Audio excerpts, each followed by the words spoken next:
We are live. We are live indeed. Happy Friday. As you see in the title of the stream here, this is a Fridays are for winners, certainly not losers at home with nothing to do on a Friday night. Sam, your thoughts on the title? Yeah, I was probably doing more before the stream than I'm doing now. So Well, I saw you posted a great Jackson Browne cover. Steve's a big fan. Steve likes Jackson Browne, but it is the most boring concert he's ever been to in his life. Well, certainly in the team photo is most boring. Yes. Okay. Yeah. What are you eating? What are you eating, Steve? Dried cranberries. All right. It's a fancy raisin. Yes, it is. It's how I keep my girlish figure.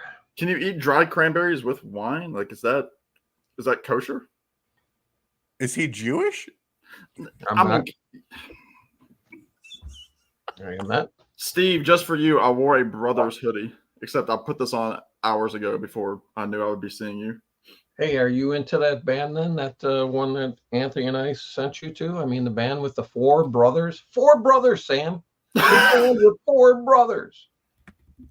What's the deal with all the brothers? No, what were they called? Howlin' Wolves or something like that? Yeah, Howlin' Wolves. Yeah, I don't know. They're called the Wolf with an F. Or around here, the way it's pronounced here is Wolf. They're from Detroit, but they don't sound bad. But they've got banjo, probably a little too much banjo for my taste. But the vocals are a little bit too metal for me. I mean, there are bluegrass bands like that. Like there's a group that I like a lot called The Devil Makes Three. And they're very punky kind of style. They're on New West Records, and they're very much they were metal guys. Then transfer over to the acoustic thing, but they're very much punk bluegrass. These guys are a little bit too much like a bunch of Vikings for my liking. Okay. A bunch of guys that look like Zakk Wylde, but I digress. Yeah, I know who that is. So what did Sam St. John make for dinner tonight? What'd you have? Huh? Welcome to Seinfeld, everybody. It is a show. That should have been the name of the stream. It's a stream about nothing. Well, there's a little known stream that happened. It was off camera between Rich Strickler, Steve at All the World's a Stage, and myself. When Rich was on his hiatus, we would occasionally hang out on StreamYard off YouTube, and they caught me one night when I was handling a lot of asparagus, and him and Rich just watched me as I kept loading this asparagus onto my plate, and they said, "Wow, man, you like your asparagus." So I get texts from Rich and Steve all the time. "Hey, do you have any asparagus tonight?" And no, all that to say, I did not have asparagus. Thank you for asking. I had salmon, and just want to make sure you're getting your protein and everything. Oh yeah, I had plenty of iron with my fish there. Okay. Green beans, some pasta. It was just a wild night, and then a little guitar, a little bit of Alex and Steve and FVA on my TV. On mute. So you two, not the band, you two meaning the two of you. You're combined 64 years old, right?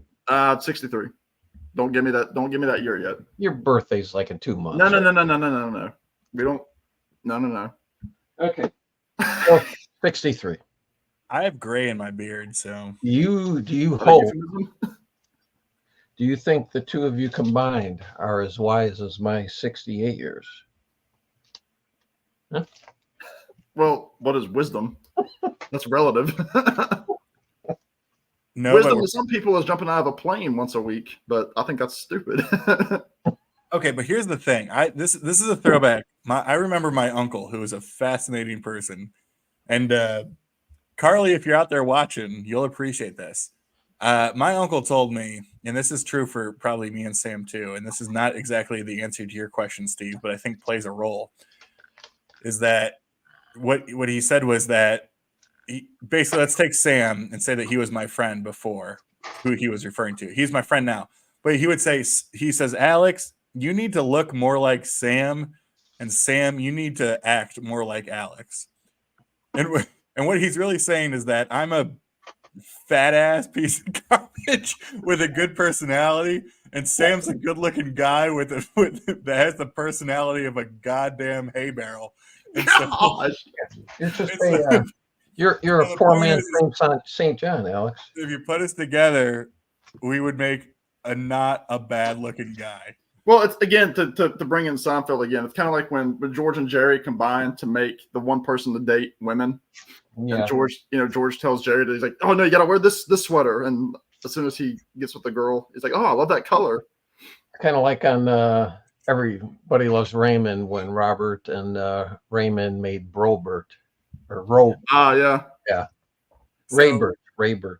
Here's my Brad Garrett impersonation. So Carly, just so you know, thanks for watching, thanks for commenting, thanks for smashing that like button. This was your Uncle Alan who was referring to me and our old friend William Turnay, and he says, Alex, lose 40 pounds and William stop acting like a nerd. And that was his advice to us. So when are there you go. when you going out by Sam then? When is that happening? 2 weeks from the day. 2 weeks from today. So Nice. what is gonna happen to the great state of Virginia? Oh, You two get together What? again. what is going to happen to Sam's state of virginity? No, we have no idea. There, yeah. Continue No, on. here's what I'll say, Steve. I mean, mark your calendar because we know that Saturday is going to be. We'll do the record show on Saturday, but Sam, we say that as if that's going to take all day. That's like a 2-hour commitment. It starts at 10. We could be done by noon. It's like one of those like, oh, what are you doing this weekend? And you're like, well, I got lunch, and you're like, well, you better not ask me to do anything else,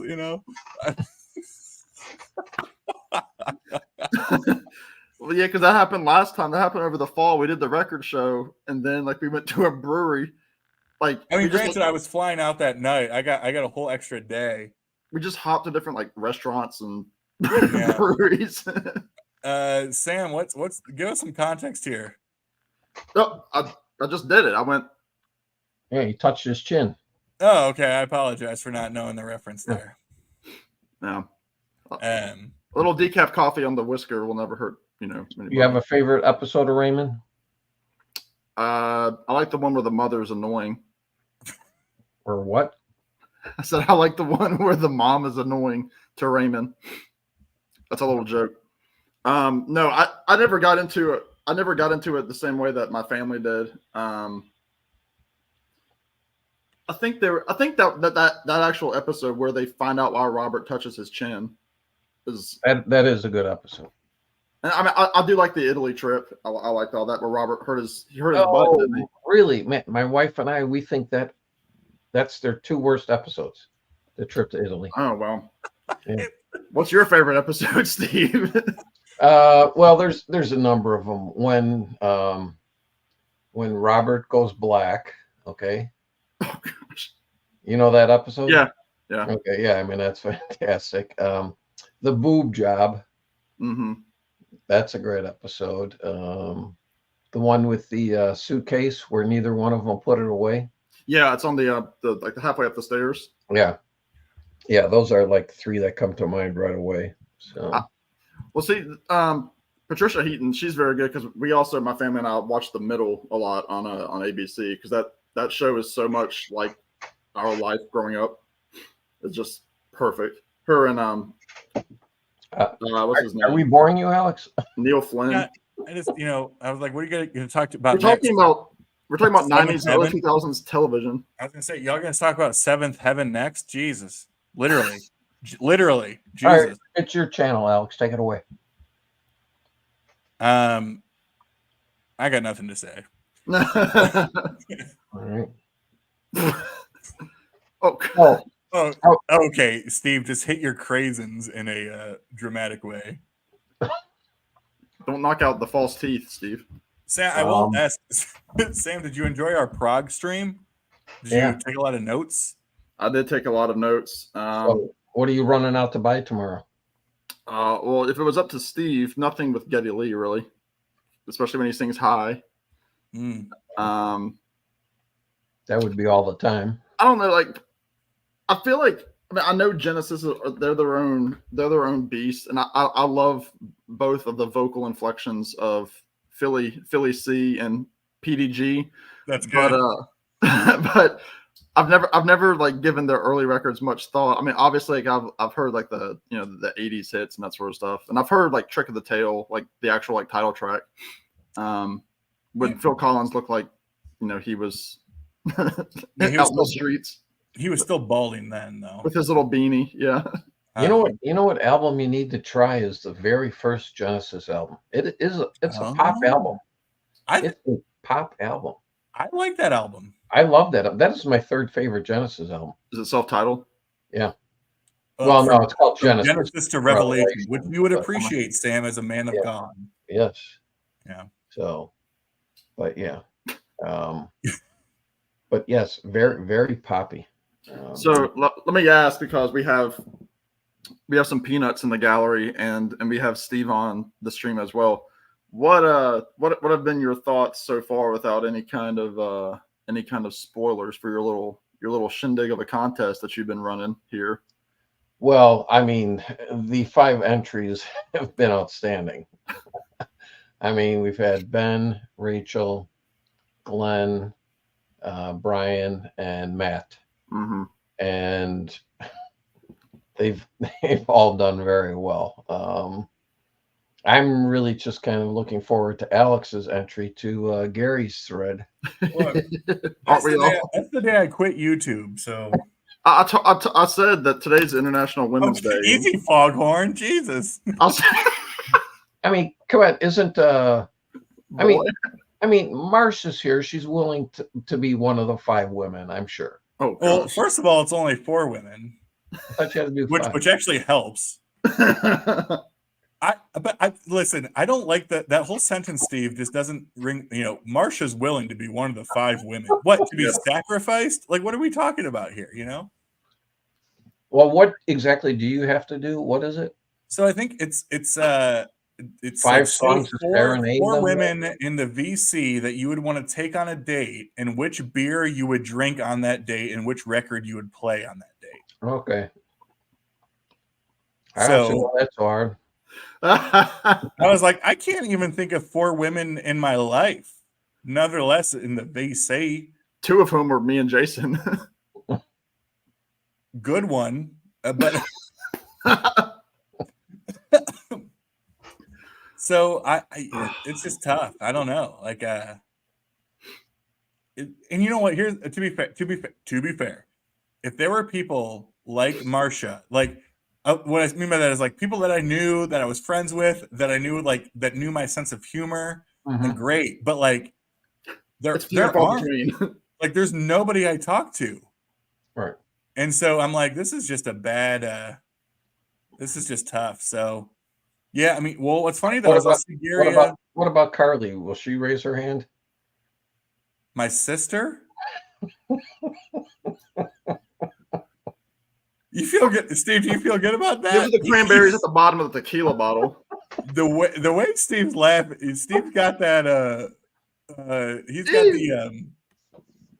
God, what's the Billy Bob Thornton with the French fried potatoes laugh? You're not south of the Mason-Dixon. That's right. That's more Sam's country. You're right. Yeah, I appreciate you reflecting that back to Sam. Yeah, maybe that's your hook, Alex. Oh gosh. No, I actually did think about that, Marsha, for sure. I was 1,000% thinking of just. Marsha loves drag queens.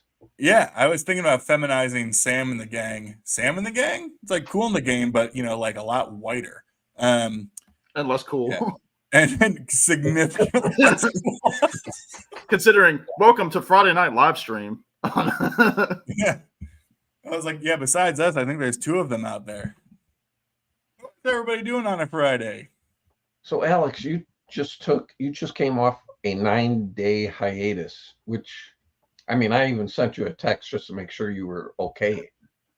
I'm not, but thanks for sending that I message. mean, why a 9-day break? I mean, you went from just a full onslaught of videos and especially live streams, and then you took a 9-day break. Yeah. Well, I wasn't anticipating talking about this tonight live on the air, but Well, if you don't want to, if you're uncomfortable, well, it's that's fine. no, I have to now because if I don't, then something's wrong. Hey, So I will be the mediator. You don't have to do anything that this guy up here tells you to do. Just like he was telling Marsha to do your bidding. That's not allowed. no, Steve, as you may or may not know, I don't know how long you've been doing this, Steve, but I've been doing this for a long time. And Okay. After a while it just wears on you. It's YouTube is a ruthless place. And Have you been trolled, Alex? I think I probably self-troll more than anything. And to be fair, that's the worst troll of them all. Okay. So No, I'll say Oh, I'll put up the support beam here behind Alex as well. Well, I don't need it, Sam. All right. Are you waking up in the morning looking at yourself in the mirror and saying, why the hell did I do that live stream last night? Well, no, because those live streams, as you know, Steve, I just end up deleting. Right. I know. So that avoids that issue. But actually, the first half of your story was right, though. I do wake up every morning and look in the mirror and say, why the hell? And we go from there. I'm interested to hear that live in person when you're actually staying here. It's like 5 a.m. I'll suddenly hear this like whisper in the bathroom. Whisper, you're gonna hear Jesus Christ. My neighbor will be pounding on the wall. So when you go to Virginia, are you camping out in Sam's apartment? That's one way to put it. Okay. Bumping uglies, touching flesh, swapping stockings. No, I will be. But Sam does have a pull-out, and then he also has got a couch in his living room that turns into a bed. So I kind of cringed at pull-out too, Sam.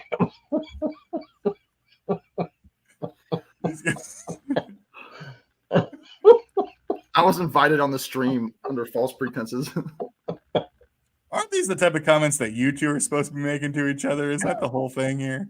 Well, see, Steve and I, we understand one another, and we understand that there is a lot of money on the table for our branding if we both stay, above water. Yeah, no, but Steve, to your point though, you're right. Yeah, I messaged you back. I said the honeymoon phase is over. It's like you get into like the swing of things, and then you're posting all the time, and you feel all motivated, and then you just have that moment. But truthfully, and I have no problem saying this on the stream, it's like it's reflective of other things happening in your life, right? Like right. It's not like, oh, everything else is going great and I just don't have time for YouTube. It's like, no, like when things get challenging elsewhere, it's reflected into other areas of your hobbies and everything else too. So yeah, I mean, I posted something today. I got some stuff on the horizon. I was telling you about that interview I just did, and I'm really excited for that. I mean, it might get like 60 views, but I was really excited for it. So be sure to like, subscribe, and leave a comment. You can be entered into a drawing to win a gift card. So, you know what? It's funny. I mean, I'm sure this is part of just being, getting old. I'm amazed how many young people are not happy with their lives, and I'm saying this in all seriousness. Says the man eating cranberries. I'm very happy, Sam. Well, maybe Alex and I should get a case of cranberries. I've only got one bathroom, I don't know if it's the cranberries, Sam. I need to shave my head and find some spectacles. Jesus. But and then look like Steve. Yeah. But I mean, it's just I don't remember. The problem is there was no social media when I was 30. Okay. So the only way you were going to find out about somebody being unhappy was if they told you, you know. So, Yeah. I mean, I just find that's why I say I don't know if it's just a part of being older, is that I find myself being very satisfied with where I'm at. You know, I mean, I have no complaints within my life. You know, Must be except, nice. maybe a few, health issues. Like bad back and things like that. But other than that, I mean, maybe I'm just fortunate. Life is good. I don't know. Yeah, we just feel, you might have a bad back, or you might, throw out like a, whatever, a trapezius when you were carrying your records around. Yes, my lat. It was my lat. I don't want to speak for Sam, but I also probably could. For us, it's more or less like emotional pain. It's like we pull a heart muscle, just by caring too much. That's kind of our thing. So, It is. but no, not to get into all the metaphysical here or any of that. Please do. I'm into this. There's nobody watching. Let's just get into it. This is good. It's Marsha, and then our favorite YouTube name down there in the comments. What's the viewer count? Ew, Vaginal's here. I've loved you, Vaginal. And that is the closest I will get to anything positive in my life. What's the viewer count? I don't see that. Okay, well, Marsha, first of all, I just want to appreciate and acknowledge your vulnerability there. That's Sam, you have the floor. I'm sprawled out on it, but no, I mean, it's like you said, Steve. I mean, it's true, and I will speak for the people in their 20s, late 20s, or early 30s. I'm throwing Alex in that category as well because he's in his early 30s. Mid 30s now. Soon to be mid, yeah. Next year, certainly he'll be in his mid 30s. Well, I was giving him the benefit of the doubt to brighten his spirits, but no, I mean, like you said, everything is online that you can see from other people, and you get this false pretense of what other people's lives are, and where they're going, what jobs they have, who their partners are, whatever you want to say. It's all over the place, and it definitely gets to people after a while, especially when that's one of the only forms of entertainment these days that you feel like you can be with people without having to be with them, and just it's all sorts of crazy stuff, and that's just how it is. Yeah, I mean, because I don't do Facebook, I don't do Instagram, I don't do Twitter /X, whatever. This is the only social media I do. I don't even do social media for my business. I mean, I just had no desire to. I mean, granted, I approach social media for my business pretty much as a dinosaur. I'm like, you know what? I know I can sell. I don't need that to help me sell. So that's why I never bothered. Sam makes an interesting point, and I'm curious too, right? Like, so this is the metaphysical, right, Sam, that you mentioned. Is like social media has never made anybody, has never given us the opportunity to be more connected with the people around us, and also never more disconnected from all the other things that are going on in the world. And Steve, to your point about like if social media plays a role, it's interesting because I don't know that social media plays a huge role in how people feel per se, but certainly plays a role in connecting and knowing how people feel. And so I am a believer that 30, 40, 50 years ago that people were struggling just the same, but they didn't have a social outlet in the same way that people do now. It wasn't voiced the same. You didn't have the opportunity to send a message, say this, like if I'm struggling, I would hope Sam feels the same way. Like I could text Sam and say, look, Sam, I'm struggling today. And I would have that opportunity. 30, 40, 50 years ago, you didn't have that. You know what I mean? Like what was the avenue for expressing emotion, good or, less than good, right? Well, the thing I don't get is I'm just hearing the two of you speak, and you see it all over the media about, how harmful social media is to kids. Okay. Yeah. Why the fuck are you on it then? Okay.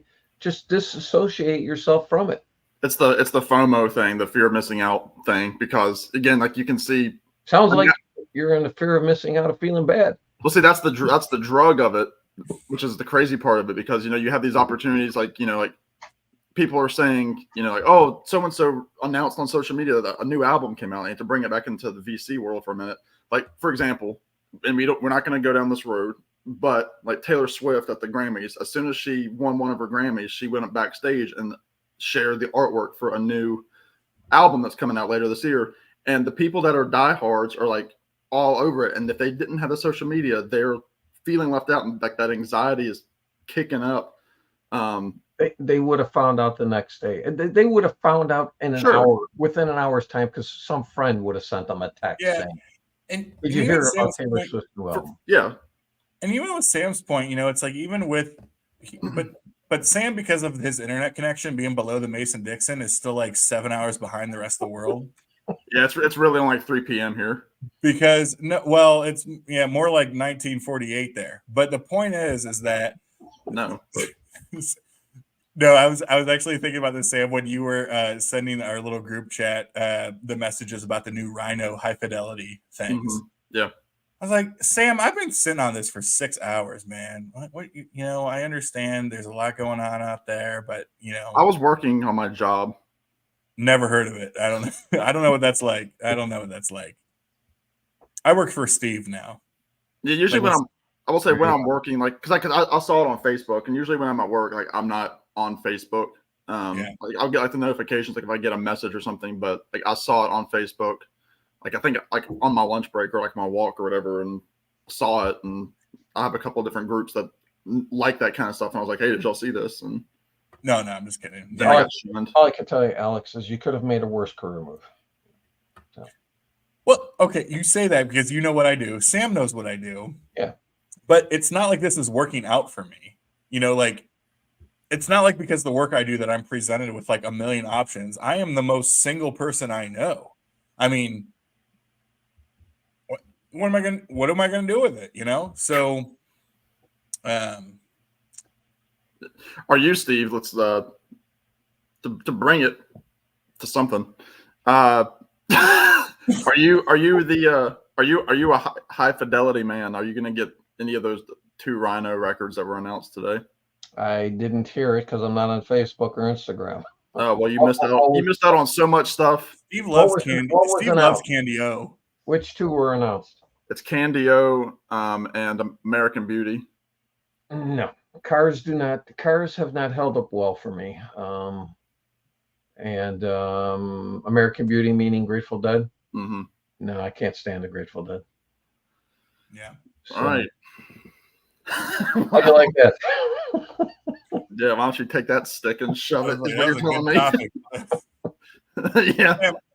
I think, well, not to think about it this way, Sam, but I was going to put that in our chat too, of like, because you're mentioning that you have American Beauty, you might listen to it maybe a couple times a year. Yeah. Like the record, but on CD, yeah. But I think that's the thing. I mean, I do think that'll sell out. I mean, I think like you have the Deadhead side of it, but I think that's only half of it. I mean, the other reality is, like I was alluding to, is to find an original of that, it's not cheap. I mean, that's a $30-$40 record, especially in clean condition.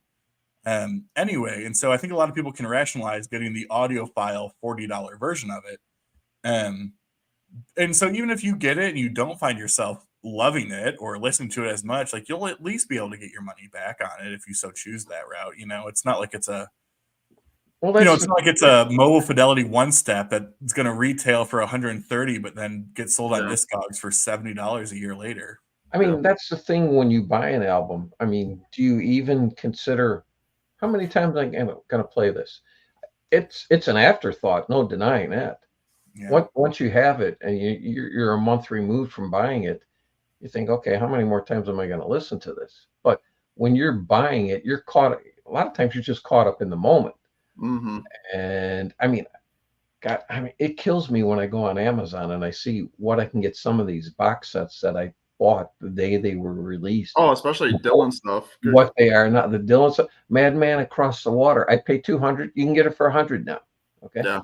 The Wishbone Ash box set of live concerts that had never been released. I mean, yeah, I love Wishbone. Top 12 band for me. it was released, and they were only doing, I think, 1,000 copies. Okay, I paid $400 when it came out. Okay, now it's like 220. You know, obviously it didn't sell out, or they printed more than 1,000 and they lied to us. But Sam and I were just talking about this actually about pre-orders because for Sam and I, a group that we both love, Sam a little bit more than me, but I think we both love them, is the Avett Brothers, and they just announced that they have a new record coming out. And there's 8 or 6 or 4 different vinyl variants, right? You have an indie store exclusive, you have a Barnes and Noble exclusive, you have an Amazon exclusive, which the Amazon exclusive is just funny to me because it's like that's what's going to be left. That's what's going to be left, and you'll probably be able to get it for 30% off. Let's be honest, right? And like a week after it's out. Yeah, I mean, well, look at Seven Psalms. Yeah. Steve, Alex tuned me in. I mentioned it in my Finds video. That Seven Psalms by Paul Simon was $9. $9. Yeah, I saw your video. You said you got it for $9. Yeah. Yeah. As you know, Sam, being a benefactor, you received every Paul Simon CD I have, so I'm not a fan. Steve, did you ever send me that big box of CDs you told me you were sending me? Not yet, because I'm still going through them. You're getting more prog related stuff. He's dumping a bigger load. No, that's fine. I was worried because it never showed up. Oh no, I would let you know when I shipped it. Yeah. Well, I appreciate that. Steve puts a tracking chip in it because as soon as it hits my door, I receive a text saying it should be there. And I said, Steve, I'm in the office. and so am I. Yeah, and so am I. Yeah. But I guess we can talk about this now. Of like, the Avett Brothers web store exclusive was simply a different color variant. I think it was just clear. Yeah, which it was red. Like, is that the red one? Okay, yeah. It wasn't it wasn't sexy, right? It wasn't like it was just candy apple red. Like a candy apple red. Mm-hmm. I got 100 of them like that. It wasn't like like a marble with like blood in it. It was like right. Okay, cool. Opposed to so to me, I'm like, unless I was obsessed with red vinyl, I got no issue in pre-ordering the I'm not laughing. Marsha has a good comment. I'm laughing at Marsha's comment. That's actually Marsha. Well done, man. That's a top tier Marsha. That is well done. That's very good. She's typing that as she's taking off her armor for the night. Right. Yeah.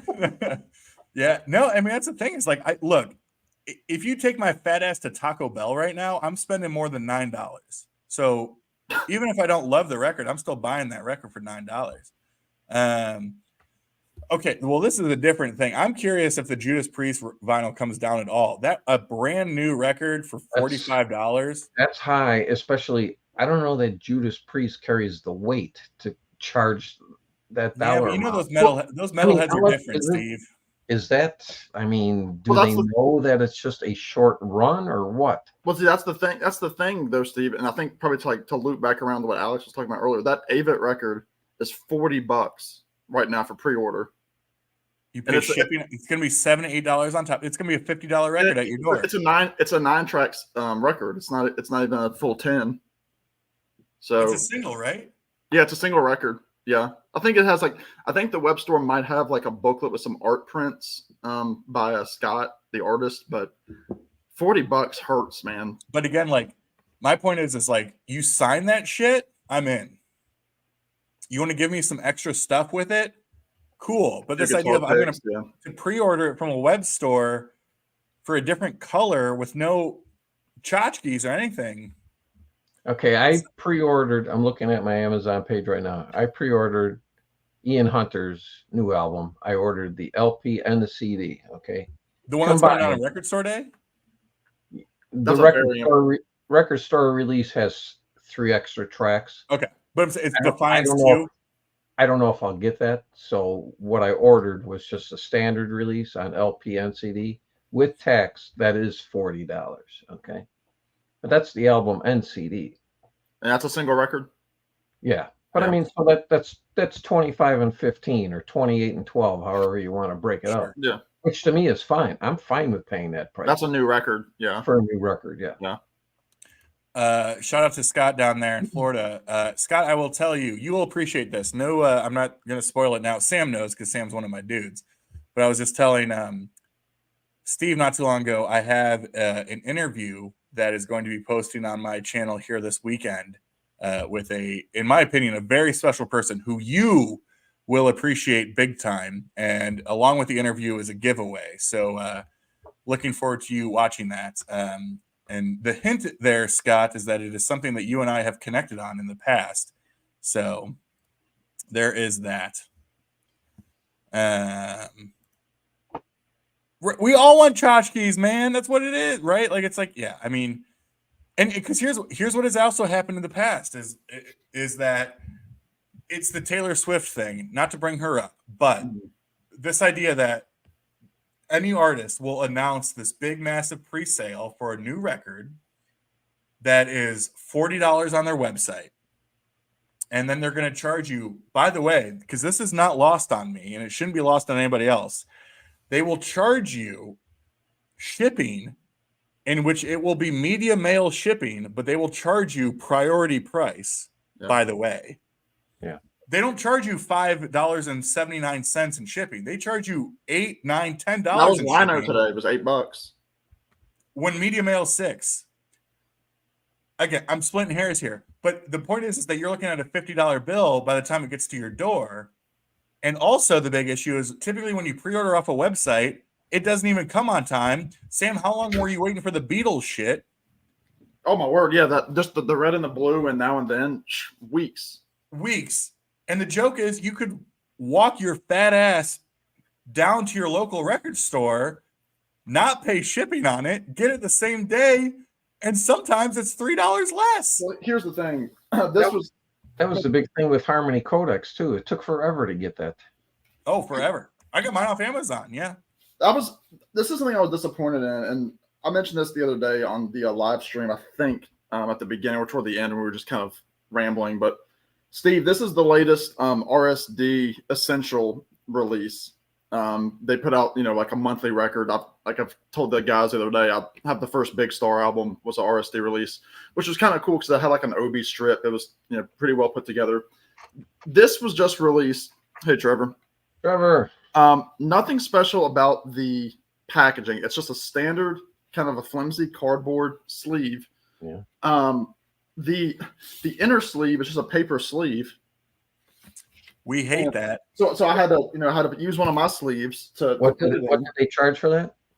That's what I'm saying. There was no booklet. There wasn't even an insert with like lyrics or session information. Yeah.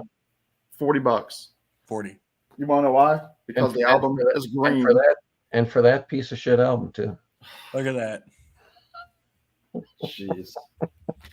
Hold on, Sam. I got you here. Hold on, Sam. Are you looking at the screen? Yeah. All right, he's muted.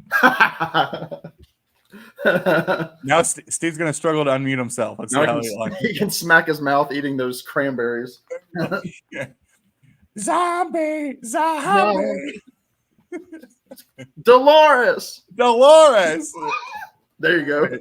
That is your favorite album, right, Sam? It's my all-time favorite album. And I listened to it the other day. Listened to my second favorite album today, Abbey Road. But Alex, are you a big fan of Pet Sounds too? I do love Pet Sounds, but I will also admit that I think a lot of my love for Pet Sounds was and is really based on how emotionally impactful seeing Love and Mercy was in the theater. When I saw that movie, I was blown, and I was like, I have to have this record. I think 1000% that is probably a record that I would be more emotionally tied to than sit there from like a logical standpoint talking about how great each song is and that sort of thing. Brian Wilson used to live about 20 miles west of me. He lived in St. Charles, Illinois. Why he ended up out there, I have no idea. What year was that? I don't even remember. There by the Arcata? Well, the same town. It's the same town as the Arcata. Yeah. But he didn't care how much money he spent because he actually had palm trees planted on his property. Okay. My man. Not indigenous to the Chicagoland area. You're you're going to have to plant them again next year if you want palm trees. So, Not a lot of natural palm trees in St. Charles, Illinois, huh? yeah. You know, I'll jump into this. You know, that's the thing, because those Beatles things, as stupid, I'll say, as silly and tchotchke as they are for Record Store Day, they didn't do a lot of them. I mean, I think like the numbers were like 15, 16, 1800, If even that. which is not a lot. And even for a silly ass thing like a 3-inch turntable, 3-inch record with a turntable, like Beatles people are going to buy that without a question. Yeah. But Sam, my question, not to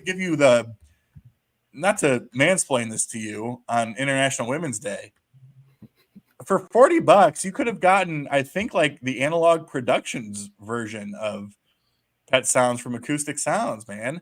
That would have gotten you the full audiophiliac treatment that you love. So that's the thing, because I was very happy with the Big Star to get that through the RST thing and the packaging of that, because it was a thicker cardboard sleeve, and then to get this, like, I don't know, I was not blown away. I might even write customer service. There you go. Coming from, anyway. Brilliant, vaginal. Brilliant.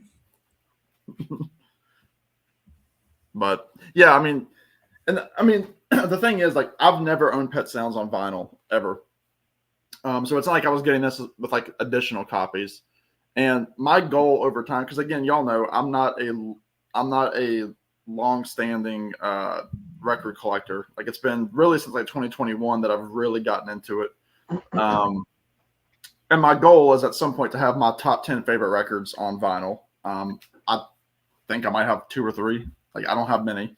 It's like I wanted this on vinyl, and I figured this is a brand new copy. It's not going to have any kind of issues with it, and it's a valid thing. It came from it shipped from Dark Side Records in Poughkeepsie, which is Chris Prophy's store. And he's talked highly of them, so I ordered it through them.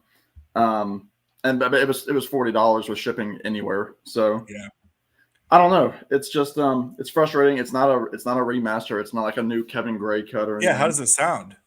It sounds like Pet Sounds. I mean, there's nothing. Yeah. There were no like issues with it, but a lot of meows and barks and shit. Yeah, it's like a. You got it. I am going to give you my number one complaint about modern day pressings. Never encountered this problem growing up in the 60s, 70s, and 80s. Never once. But it's when you put an album onto the spindle and you have to force it down to fit. Okay. Yes. And then when you're trying to take it off, you're almost in fear. You're like, yes, like it has happened with. That's why you just spit in it, Steve. You just spit in the hole. You just spit in the hole. I don't get it, because it's a manufactured piece. That spindle size, it's a fixed size. Yeah. Okay. So why should there be any variance in it? When I play albums that I have from the 60s and 70s and 80s, that is never an issue. But if you get a repress or stuff that is new, I encounter that problem all the time. Well, it makes you wonder too, because they push colored vinyl so much. If it has to do with the type of wax that they're using, and just like the machinery of the thing, because so often you see the little pieces of the vinyl in the spindle hole that are shards, and you've got to kind of clean it, or like the label is slightly off in the hole. I get that, because there was one, I can't remember which one it was. I think it might have been I don't know if it was the Midnight Callers record, or it was one that I've had fairly recently where I had to I was playing gymnastics trying to get that thing without trying to warp it or crack it or anything. But yeah, that's a good point. Well, when you've made your asparagus, Sam, have you ever used a bandolier? Okay. No. Okay. Well, you know what? If you're doing that, everything's coming out the same size. Okay. Because it's a fixed hole. And that's what should happen with an LP. I mean, that's going down on the press. It's a metal rod that it's going over. Yeah. It is not expanding or shrinking during the process. Alex, quit acting like a 5-year-old. That makes one of us who are not shrinking or expanding during any process. Yeah. Are we still talking about spindle holes and how you got to Well, not? he how you gotta spit on the compared record it to a spear of asparagus, but Yeah, we brought up Sam's tiny spear again. What's Marcia saying there, Steve? I was told to buy a graduated cone-shaped file to alleviate. Yes, which I have had to do at times, but you shouldn't have to do that at times. especially when you're paying top dollar for a new record. Yeah. Mike, I've heard of Beach House. Was it you that's? Oh, Beach House is great. Yeah. I think it might have been Mike who's commented on a video or Are two. they kind of like Explorers Club? I put them more in like dream pop, more okay, so I was, when I was showing you oh shoot. Terrible, too many beers. Steve, what was the artist that I introduced you to last year at some point? They had the Everything Is Alive. You're not talking Slow Dive. Slow Dive. Oh, Slow Dive, okay. Slow Dive in the sense of like dream poppy, but I think a little bit more positive, if that makes sense. Yeah. I'm looking at them. They're formed in Baltimore, 2004. Okay. The birds and the bees and the flowers. That's right, Trevor. That's the best. Marcia thinks Beach House would be for me. Okay. Okay, that's Mr. Head Guy to you. Okay. I loved Marcia's analogy of her hairdo the other day. What was it that she's sporting? Marcia, who did you say you're sporting the hairdo of? Who was it? A 1980s version of? Was it me? No. You weren't even around 1980. David. Oh, Mick Jagger. That's right, Marcia. In the video for One Hit to the Body by the Stones. Oh, Mick Jagger has the same hairdo Marcia is sporting these days. Oh gosh. On Dirty Work. Yep. Wait, meaning like more like they're kind of like Twin Peaks or what? That's your favorite show, right, Alex? Twin Peaks? Twin Peaks is my favorite show of all time. I love all that time. show. Wow. How old were you then when that was on? Well, I didn't watch it live. You didn't watch that live. No, it was like 90, 91. So yeah. You weren't even, well, you were born, yeah. But yeah, it wouldn't have sunk in at that age. There are times that I just like hear Laura's theme and just like weep internally, externally, all over the floor. Oh gosh. Yeah, wow, you are really in touch with your feminine side on International Women's Day here. Sir, every day is International Women's Day when you care enough. Okay. Yeah,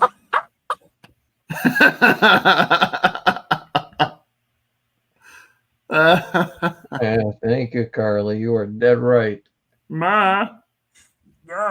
Deborah. Raymond. Where is Carly living? Where is she at? She's in the state of New York. Oh, okay. I'm in the state of delirium. Yeah. Oh man. I did enjoy Twin Peaks. But... Oh man, so that is something I wanted to, Trevor. That's like because that's how about you. I mean, that's like a bucket list sort of thing. Was like, you have the cafe, you have the house. Like, there are so many cool areas out there, associated with that show. Man, we'll just get all the Twin Peaks love in here. But you all know, man, that there's a great video. Not that anybody's gonna look at this anyway, but there's like a really cool video with the original like score composer of the show, and it's on YouTube, but it's basically him who at a piano, and he was the one who did the music for Twin Peaks, but specifically the Laura's theme, and he's like telling the story of him, sitting at this piano, and David Lynch like telling him like, here's what I want. Like, I don't, I'm not a musician, but like, here is the emotion I'm trying to elicit. Here's what I want. And him just like going through it. And I'm like, these people are brilliant. Like, yeah, it's so good, man. Steve, here's a question for you. Just to Shoot, Sam. Pick your brain here. Who, in your opinion, is the funniest person that's ever lived? Wow. Man. Because I want to see if it jives. Well, I'm talking. Rodney Dangerfield would be in the team photo. There's no denying. And he gets no respect. You know what? I don't like a lot of the over the top comics. You know, like a Jim Carrey or a Robin Williams. Yeah, I'm not a fan of them. Adam Sandler, Sam Kinison. Yeah, those guys. I can't do Kinison. Yeah, I don't like the shouters, screamers. So yeah, I might just have to go with Rodney. It's Rodney. Okay. Why do you ask that question? I'm just curious because that's just one of those things that people would never ask you on your YouTube channel there, and I want people to know. Well, who is yours? Who is yours? I mean, people that make me genuinely laugh often are. I mean, I love Martin Short. I think that Christopher Guest is brilliant. And that whole group, the mockumentary folk. Yeah. Well, yeah, see, now you're talking more now actors, where I was just thinking of, stand up. But genuinely funny people for me, for people that are just out there, to me, honestly, Conan O'Brien is up there for me. He cracks me up. Just because he's so quick with. He's very quick with it. Yes. Yeah. And he has done, I will say about Conan, he has done so much more than just what his show was. Oh, yeah. He's out there and killing it. Huge music guy. He actually had an album direct to acetate pressed at Third Man at the Blue Room in Nashville. He did a show because I've been a Third Man once in Nashville, and that blew my mind. I saw Conan live there. Kevin James is up there too. I agree really? with the I agree with Mike Scott the Spin. Mulholland Drive was very good, especially Jennifer Connelly's performance in that movie. Yeah, rather well. Alex, who's your guy or gal? This is a good answer, by the way. Fred Armisen makes me laugh a lot. Actually, his stuff is always. He's really very good. dry, which I like. But yeah, I mean that's tough, right? Like, I mean, I think Steve was alluding to this too, of like the classic stand-up people. I've always had a huge thing. I've always loved Rodney Dangerfield, but a lot of that was because one of my favorite movies growing up, and I still think one of the funniest movies ever, is Caddyshack. Yeah. Actually, I don't know if you saw it, Steve. I just referenced that to old MGK because when I was showing some records for the leap year thing, I was showing Journey's Departure, because Departure was released on Leap Day, February 29th of 1980. Yeah. And it kicks off with Any Way You Want It. And of course, a huge hit. But as a child, I heard that song the first time on Caddyshack. What? So let's dance. And, Rodney hits the remote and his bag turns into a stereo. But I was always a huge Rodney Dangerfield fan. I feel like I crack a lot of his jokes amongst my peers, and of course, none of them get them. The classic. There's just so many, but I would always bust out the frozen banana joke about, hey, God comes up to me, asked me if I wanted a frozen banana. I said no, but I want a regular one later. So yeah, it's like, but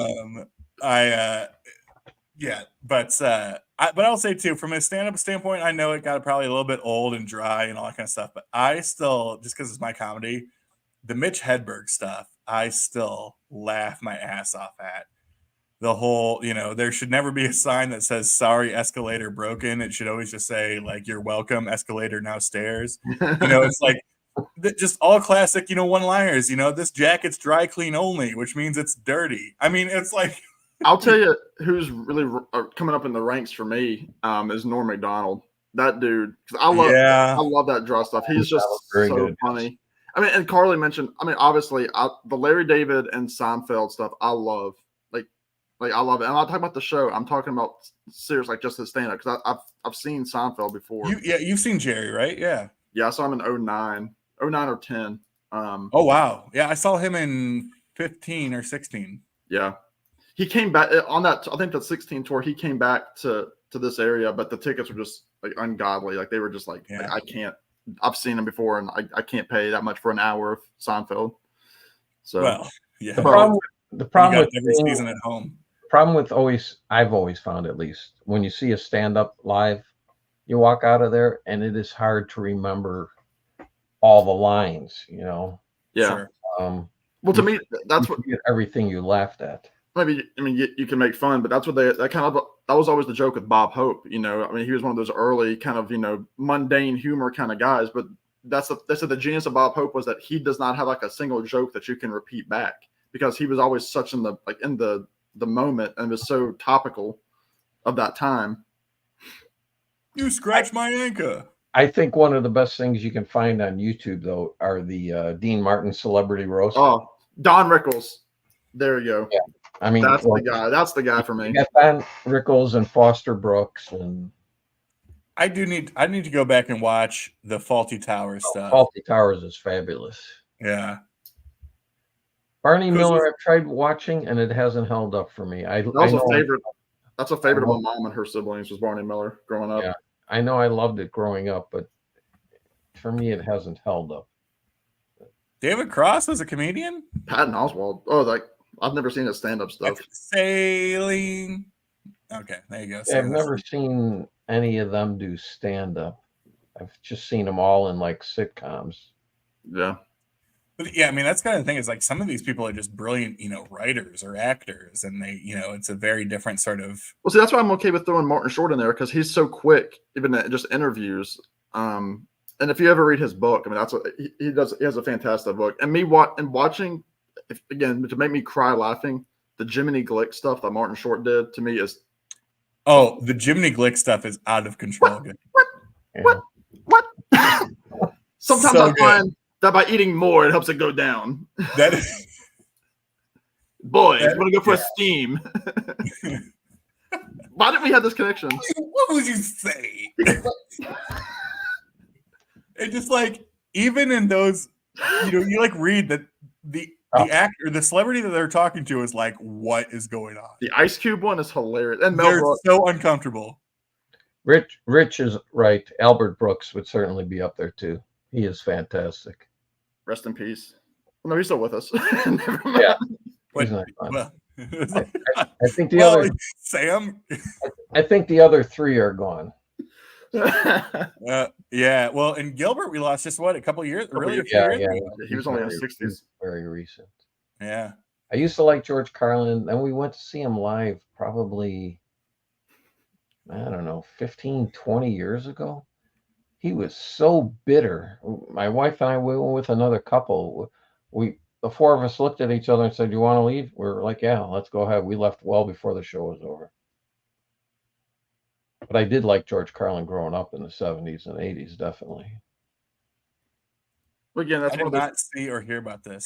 That's who. Because again, like I mean, Alex knows I'm a diehard Seinfeld guy, and so like when he was doing his comedians in cars, getting coffee show, he was talking to I think it might have been Leno, just like who his Mount Rushmore of comedians were, and it was Carlin, Cosby, Pryor, and maybe Bob Hope.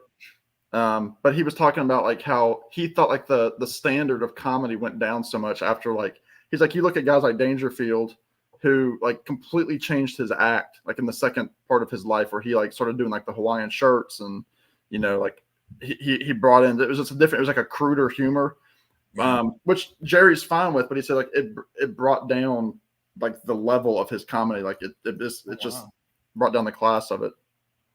But that's crazy.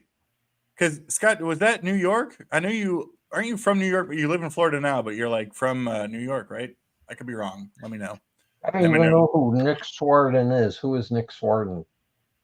Nick Swartzen. He was in God, what was it? Sam, you're young and hip. Yes, Sam. What's the question? Well, you're young. Yeah. Oh, oh, oh, la, la. Did you get Hello. hello? Yeah, So who is Sam's he? basically Uncle Leo. Let's go. Tell us, Sam. Who's Nick Swartz? I don't know. If you're asking something about being young and hip, and you're not going to get it from me. Christ, I gotta look this up on my own here. Nick Swartzen. He looks like Michael Pilmer. Oh, was he in like Reno 911? That's a great show, by the way. That show's out of control. Oh, that's pretty cool, man. I love that. I feel like Scott was always like in the right place at the right time. Just look at everything. Hey, Scott, I'm gonna email you. I know I get your email. I want you on my show. No, I want to. I'm picking Scott for a 5 favorites, man. I want to pick the brain of that guy. And in fact, Scott, I'm putting this out there to you now, live. I'm putting you on the spot. Here's what I want to do, because I watched actually a really good video today, and Steve is going to give me a big grumpy hair who lost his spectacles face. Sam's going to do the same thing because he's basically a 90-year-old man. But Scott, here's what I want to do. I want to do a video with you, and here's what it's going to be called. It's going to be called In Defense of the Rock and Roll Hall of Fame. Mm. And I want you on. I want to have a full conversation with you about that. So call my agent. We'll set it up. Well, yeah, they've made obviously some good picks, but yeah, there's a lot that they've omitted that they take a lot of flack for. But Sure.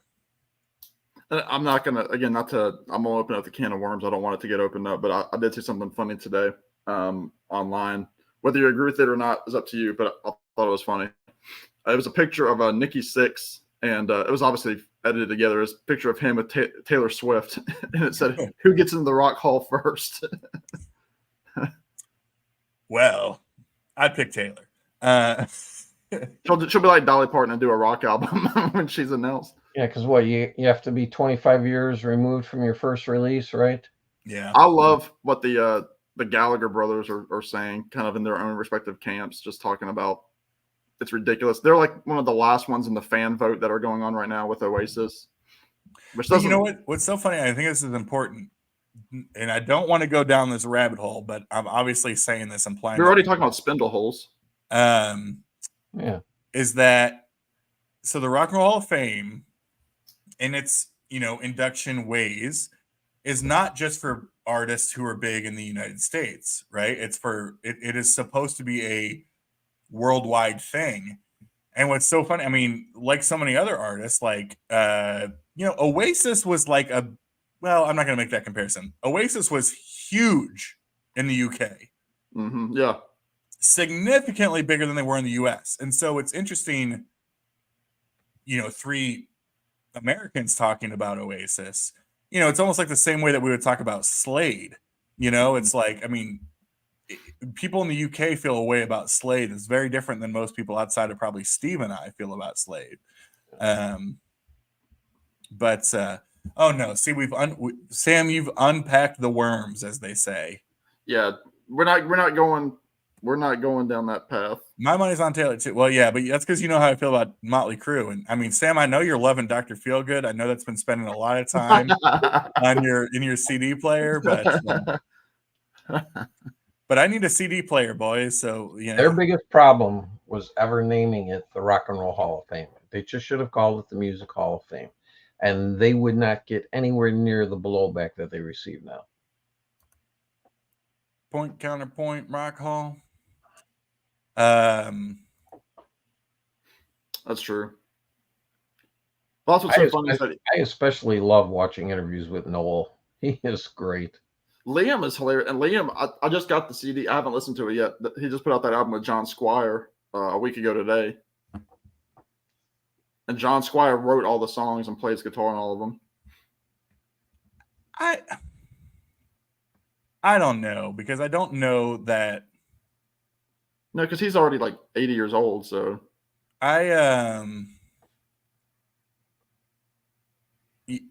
that's a deeper question, but it's like, okay, yeah, the proverbial head of the snake, but also like the snake is so rooted into the foundation and the traditionalism of that entity that I don't know that getting rid of the head per se is going to impact all the other stuff.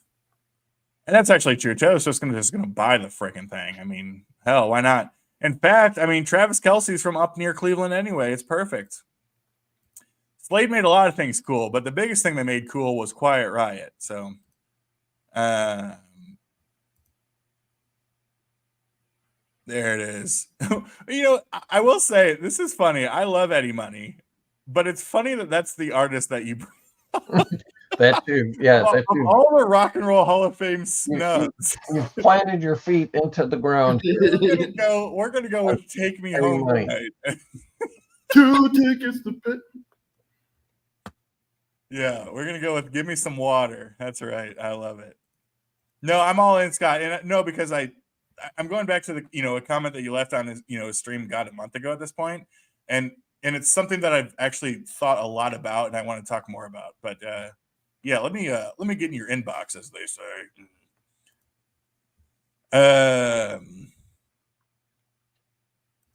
I'm guessing you're talking about Eddie. That's good. I think so. Yeah. You know who put Eddie Money on the map for me was Joe Dirt. There was a lot of Eddie Money and Joe Dirt, and I love Joe Dirt, or Joe Dirte, as he would call himself.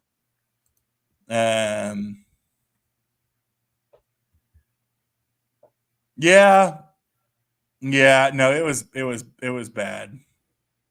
I know. I appreciate you carrying that Eddie Money flag, man. That's a big thing. I mean, the man had some hits, and I think didn't he play saxophone too? Was he a sax player? He did. Yep. Yeah, he did. Yeah. You know who else plays saxophone? That's surprising. Well, first Dolly Parton does, but also David Bowie. David Bowie, Van Morrison also, but Lee Rory Greenwood. Gallagher. Lee Greenwood, who's saying proud to be an American. He, I was part of Like, a. That's how Sam walks into work every day. Is that song?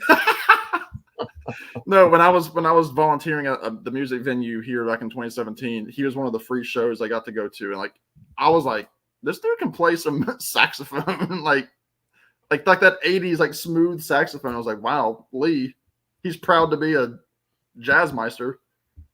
That was actually him on Careless Whisper. Do you know that? Oh yeah.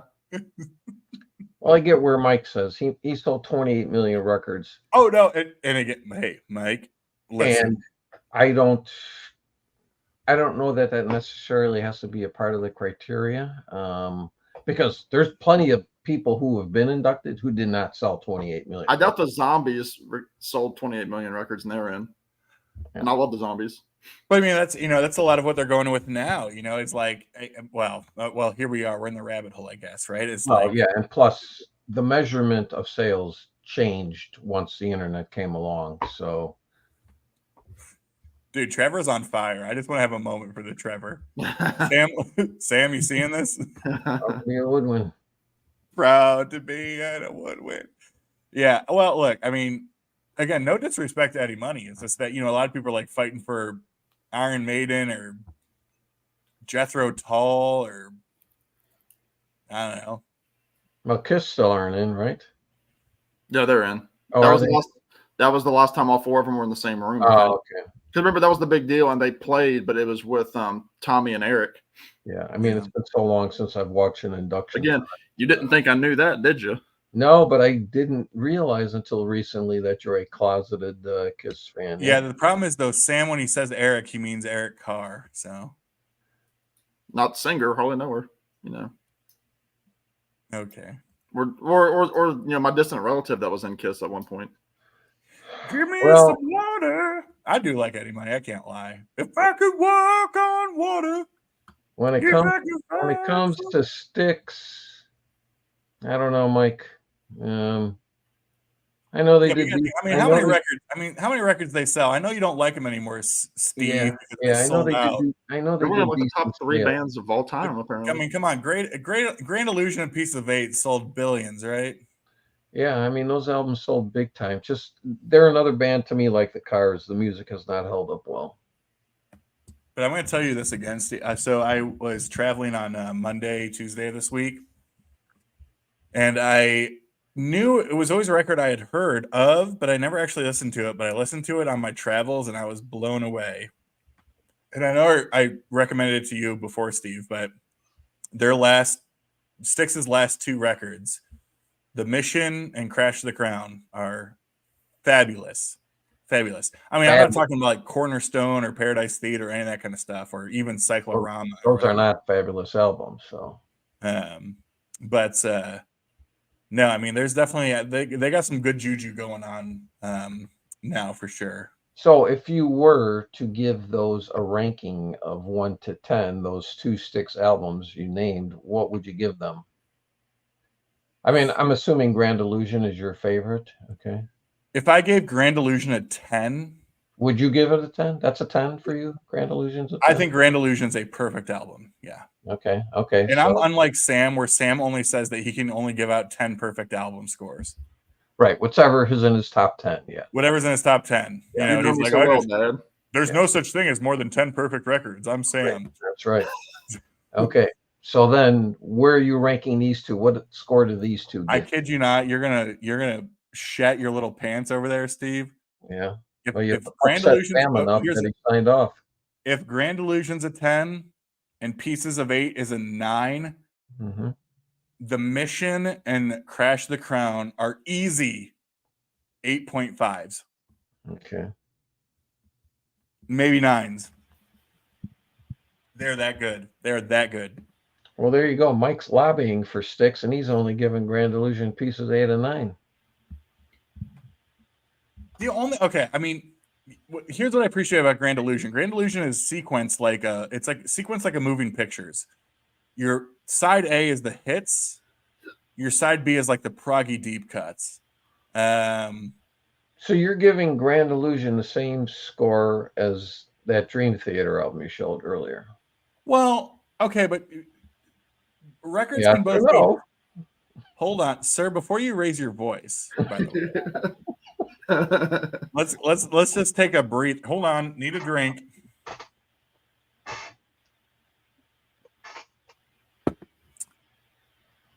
Records can both be 10s. Okay. But I can still like one significantly more than another one. Wasn't my question. Okay. Mike's got the point here. Mike, I will tell you that is the only song that I think it's a fine song, but that is like that would be the weak link on that album, in my opinion, is Superstar. Yeah, it's not really my thing.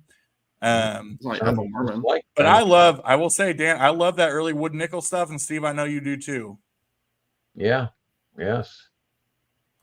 I'll take that era of Styx over the late 70s, early 80s. Here's a question, and again, we're not here to bash music, but I am curious.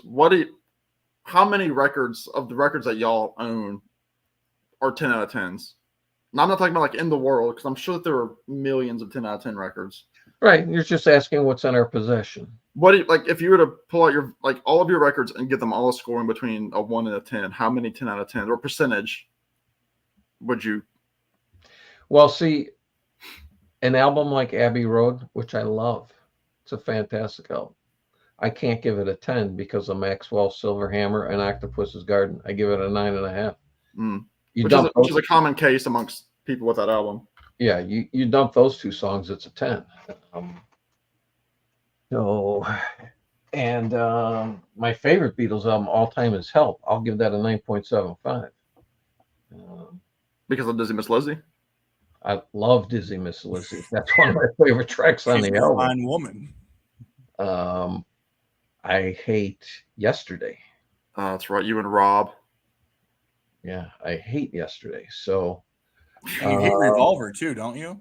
I mean, yeah, I hate Revolver. Well, good gosh. I'm not gonna say hate it. What I'm gonna say, it's my least favorite Beatles album, and because I don't count Yellow Submarine, I don't get it. There's nothing that grabs me out of that album outside of And Your Bird Can Sing. That is really the only song on that album that I truly love.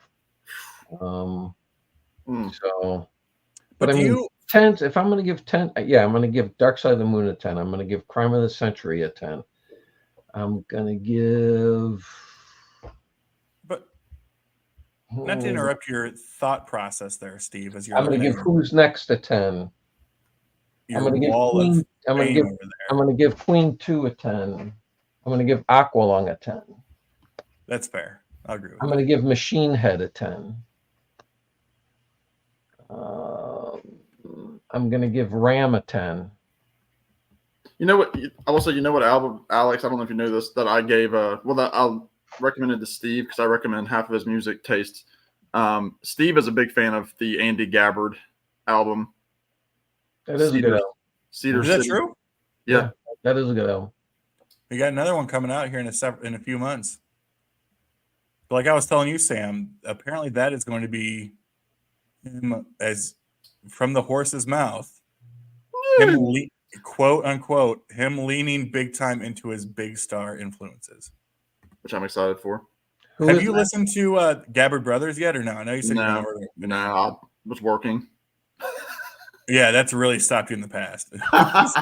Wow. Dan loves Sure Heart Attack so much he's given it a 10.5. You know, it's that Leroy Brown. That's what keeps it from being a 10. But I think, okay, so the point I was getting at here is that, like, okay, now we're getting into the minutia, but I'm all in on the minutia. Like, is there a way that you objectively rank albums with these ratings where it's like, you know what, like maybe I hate Yesterday, maybe Yesterday makes me want to jump out my window, but at the end of the day, it's a really great song? Or is it like, no, what I'm ranking this as is purely based on my opinion. I hate Yesterday, so fuck it. Well, I always do my ranking based on my enjoyment, my listening pleasure. Okay. Yeah. Yesterday, yes, a well-crafted song. I'm not denying that. It's just a song I don't want to listen to. Yeah. Well, that's what, because we were talking about with when I did the Hotel California ranking with Rich earlier this week. I mean, that song again, when I objectively look at it, if I pretend, which is very hard to think about a life that I've had before listening to the song Hotel California, it's a great song. I mean, it really is. I mean, it's a great story. It's a mood. It's got a feel to it with like Monday has a feel and Wednesday has a feel. Hotel California has a feel. That's for you, Alex.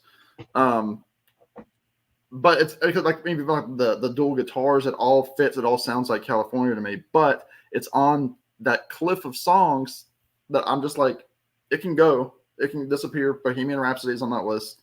I mean, there are probably some Beatles songs on that list if I thought hard about it. Free Falling by Tom Petty, one of my favorites, that's on that list. So it's there, and I get it.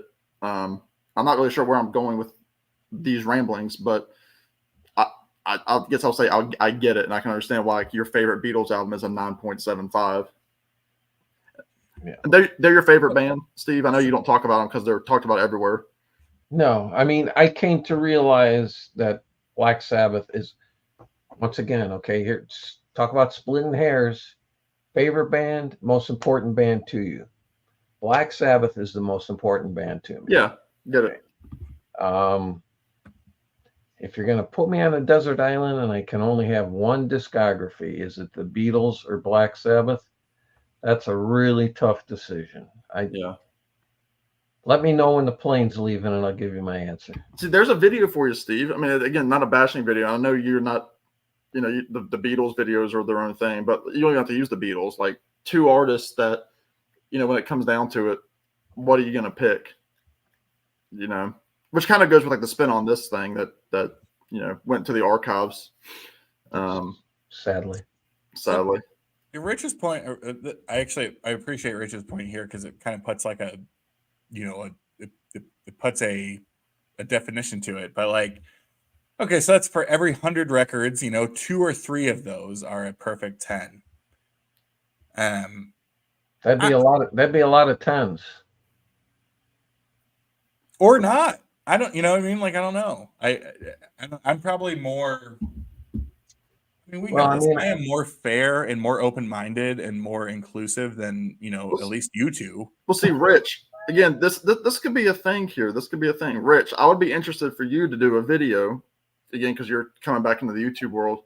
Like I want to see some Rich Strickler 10 out of 10 albums. I mean, I know we've done a bunch on our series. We've done 25 episodes of that series in the last year and a half.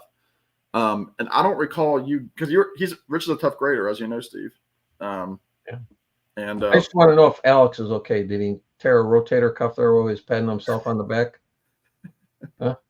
I'm sorry, what? Did you tear a rotator cuff there while you were patting yourself on the back? Did I pat myself on the back? Yeah, while you were patting yourself on the back, did you tear a rotator cuff? I'm just checking in on your health. Because you said you were so much more inclusive than Samurai. I just want to make sure you're okay. Okay. I'll get through. Okay. It's like you're going to square up.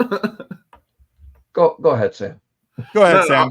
I was just interested because again, Rich is here. I want to know what some Rich Strickler 10 out of 10s are. I mean, knowing Rich, he'll throw them in the comments because that's just the kind of guy he is. But because for me, that would be a boring video because I've done my top 10 albums of all time. Thanks, Scott. See you, Scott. Good talking to you. It's an interesting topic of conversation. What constitutes a 10? And again, like you said, Steve, like Abbey Road for me, second favorite of all. I think it's perfect. I wouldn't change a thing. I love Octopus's Garden. I love Sun King. Wow. Oh, you go, Alex, man. Some people have trophies. Some people have empty beer cans. Empty beer cans. There were some guys. The joke is I only grabbed half of them.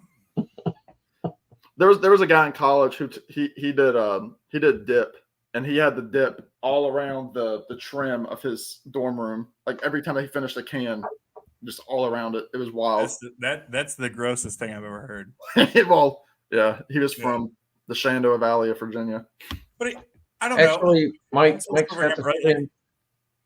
Go I was ahead. gonna say stuff like that. It's like, again, splitting hairs, but that's what we do here, right? Like, as a standalone song, fair, totally understand, like being like, what? But I think in the greater flow and sequencing of the record itself, I'm okay with it. I think it fits. I think I think it's one of those things that just works. But also, I don't know. My problem is I think the whole like subjectivity thing, of like ranking and is that a 10 out of 10, all that kind of stuff. I don't know. I don't do well with it. I struggle with it, if you will. But Mike's got the spins. He says about Sabbath Volume 4. It'd be a 10 except for the song Changes. Yeah. For me, Changes wouldn't be the song that drags it. I've always had trouble with St. Vitus Dance and Cornucopia. To me, those two songs always drag that album down. I'm feeling happy. But I will admit, Changes. I mean, I was 16 years old when that album came out. That was a shock to the system for Black Sabbath to do a song like that. Yeah. Now, Steve, just because I want to brag a little humble brag, because I know Sam just mentioned how much you love this song by good Andy/Andrew Gabbard. Yeah. That Cedar City Sweetheart. I do like that album. It's hard to. I like to hear Steve pronounce it. Yeah. Yeah, it's a tongue twister. That's pretty hard one to say. Sam remembers from my video. I think you did a video like 3 times, didn't you? Before you. Yeah, because I couldn't pronounce the goddamn title of the album. You see that, Steve? Promotional copy, yeah. That's a white label promo. You and him buddies or what? Well, you could say that. He's the touring guitarist for the Black Keys. Oh, is he really? Okay, Yeah. Black Keys, a band I could never get. I was going to say, Steve doesn't take me as a. He just lost respect for Andy Gabbard. I cannot stand the 2-person band. I get it if you're an acoustic act, but if you're pretending to be a band, no. You need more than 2 people on stage. I'm sorry. Dan with another banger over here.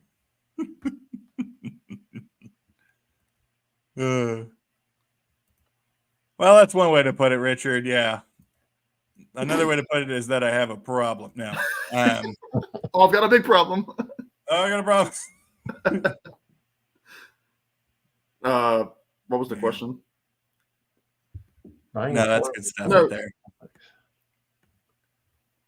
No, because again, there are people that rank because they just love an album in the moment too. You know, I mean, obviously, Yeah, that's but the thing. you Because I think even like our friend Glenn, he's done several top 10 albums of all time, and Glenn's very good to look at because he's the first to say like this band that completely passed me by in the 70s is new to me now. Like, I mean, he talks about Caravan, he talks about Porcupine Trees and Genesis.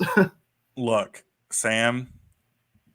We had to sit through however many episodes of Steve and his friends ranking albums every damn week during the album exchange, which, look, it was a great series. I wish it would come back. We can respect it and appreciate it for what it was and what it is. And I use and not but language here on the Beer and Vinyl live streams. We would have people be like, I don't get it, 2 out of 10. And so it's like, well, okay, it's a 2 out of 10 because you don't like the music. It's like, I'm not going to give Steve a jazz record and be like, rank this. I will. But I wouldn't have selected a jazz record either. Okay.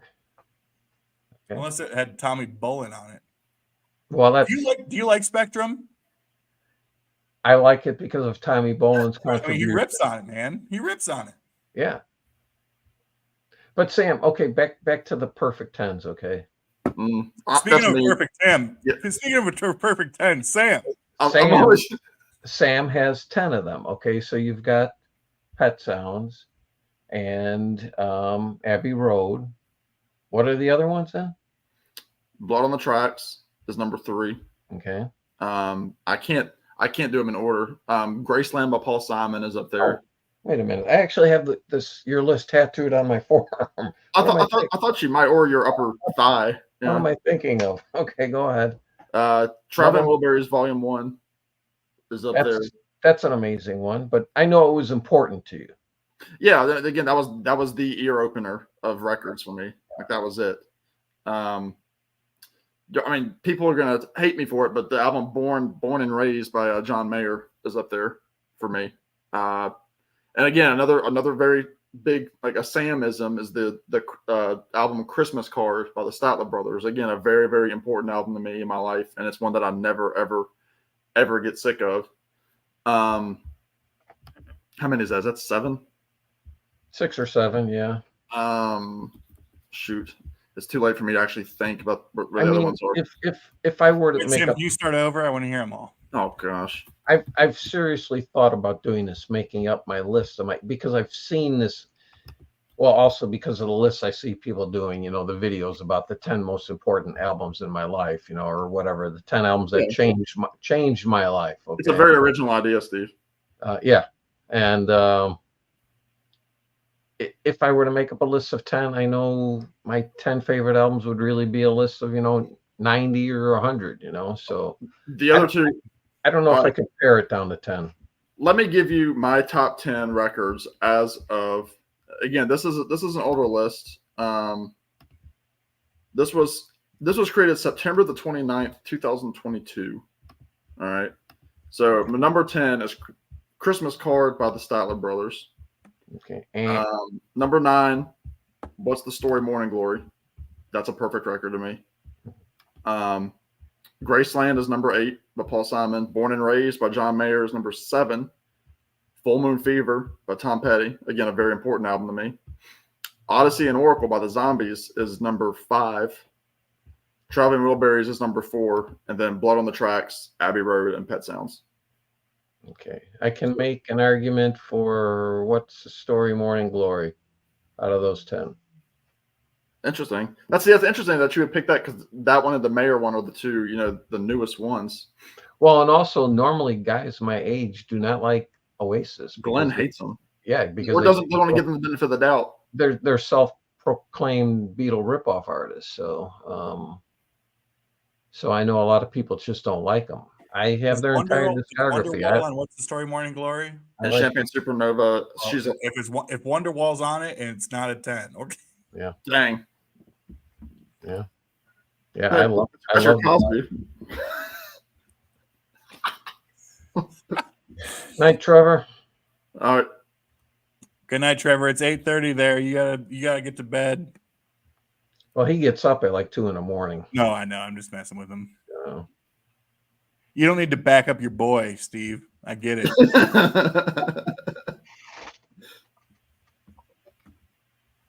Diary's great. I do like Diary a lot. You see, it's strange. My whole thing with Ozzy, I'm a Ozzy purist for Black Sabbath. I do not like his solo career. I have one Ozzy album, and that's only because I got it at a garage sale for $1.50. Blizzard or what? So, which record is that, Steve? Blizzard or? I think it's one of the two. It's Blizzard or Diary. It's one of the two. I don't even know which one it is because I never play it. Yeah. It was just it was a hard talk about tough breakups, Alex. When Ozzy left Black Sabbath, I was devastated. I was 22 years old. My heart was broken. I would know about a broken heart if I've ever loved before. Okay, well, I loved Black Sabbath, the original 4. And that was a tough pill to swallow. In fact, I did not get Heaven and Hell and Mob Rules until this century. I mean, it's still 24 years ago. Yeah, but the album came out 44 years ago. Yeah. Well, so where I struggle, I think, with the ratings are, and as we are coming off the prog stream, is a lot of these concept, like mostly prog records, but these concept records, right, that have these like maybe they got like the minute and 30-second interludes in there, or just like the random stuff. I mean, I am probably more accepting of a lot of that type of stuff than most other people, right? Like I don't like, okay, take like Lamb Lies Down on Broadway, which I know was a grower for you. Took a long time, yeah. A lot of people will say that is so bloated and there's just so much needless stuff in there. And I'm not necessarily arguing that it's a 10 out of 10, but I think for records like that, there's a lot of, okay, like, yeah, I was just talking about the Dream Theater record. That's my favorite record of all time. It's a 10 out of 10. I mean, there's, a 2-minute and 5-second like piano ditty in there. Like, I'm not going to sit there and be like, oh yeah, that's a meaningful track. That doesn't necessarily mean that the track itself is a 10 out of 10, but I think it plays a meaningful role in the flow of the album, right? Or it's funny, we were talking about like Aqualung. Well, arguably my favorite track on Aqualung is Wondering Aloud. That like folky type, like Mother Goose stuff. I love that stuff. And it's 2 minutes and 35 seconds or whatever it is, right? Like I love that stuff. You said bloated. I mean, that's always been my argument with The Wall. I've never really loved The Wall. The Wall has some great songs on it. And back then, nobody was doing a 3-sided album, and making the 4th side an etched side. But I think that's what they should have done. Is this your favorite Scorpions record, Steve? It is. It is. I do like it. But also, once again, it was my first exposure to Lonesome Crow. They were on Billingsgate, what we talked about earlier on the prog stream. Do you even care for like the Matthias Jabs era? Oh yeah, I do like the 80s stuff. Okay. I mean, I like the first album's my favorite. Next album, Fly the Rainbow, is my second favorite album. Okay. And then the next 3, those are my third and fourth favorite. So you actually go for Taken by Force, In Trance. And then after that, I would probably say Blackout would be my next favorite. Yeah. Oh, Mike got kicked out by Ozzy Osbourne. Oh, I haven't even read that first. Yeah. Oh, that's wild. He hasn't spent a penny on him. But now he's moved on to John Waite, on the complete other side of the world. Oh, you should call it Mike's Got the Grudges. Right. That looks like John Waite just played over here recently. I'll tell you, I love the first 2 Baby albums. Oh, they're so good. They are fantastic albums. So good. And there's only 2 John Waite solo albums I like: Ignition and No Brakes. Oh man, I remember hearing, what was it, the Babies to Back on My Feet Again. Oh, that's just good stuff, man. Yep. Well, you know, and it's like half those guys went on to join something else. I mean, that's where Jonathan Cain started. Right. And Jonathan Cain. Yep. Mhm. Ricky Phillips, who's now Yep. he's been in Styx for With 30 years. Yep. There's a guy that's all about the sticking to the money is Jonathan Cain. That's a wacky ass story in that band, dude. Yeah. No, I agree. The Uli era, I'm all in on. Oh, that'd be sweet. One of I the love that. loudest concerts I've ever been to is Uli John Roth. No doubt about it. Man, what's that? Steve, what's the track that closes Chief the Gallows? It's the long one. It's like 11 minutes long. I just put it away here. It's got the really creepy middle part. Right. Don't blow it. No, Counting Sheep. Counting Sheep. Oh man, it goes from like that, you know, that really creepy like into like the very Floydy, like I might have to spin that tomorrow, man. I'm leaving it out because I'm going to play it tomorrow. Yeah, heck yeah. Yeah, fantastic album. Is that true? Is that true? Here's the thing. I don't know, Steve, how much Dan's in your comments, but Dan leaves these comments and you never know if they're actually real comments or not. What album is that from, Dan? That's got to be on one. I mean, I have their entire discography, but you know, Steve has bought about 43 live albums in the past 3 weeks. So from UFO, yeah. But how's the audio on most of those, Steve? Good? It varies. Yeah. Some of them I would say are for pure completists. Yeah. I mean, you know, like for the top 10% UFO biggest fans in the world. Sure. Because there's some of those that I'll just never play again. It's on Obsession, huh? Wow. Ain't no the timing's baby, right yeah. there, right? And that's about the Babies. That's like their version of when Frank Zappa did Punky's Whips about what did the Babies open up for him or something? Had a bad experience? Okay. They were just in their infancy. Okay.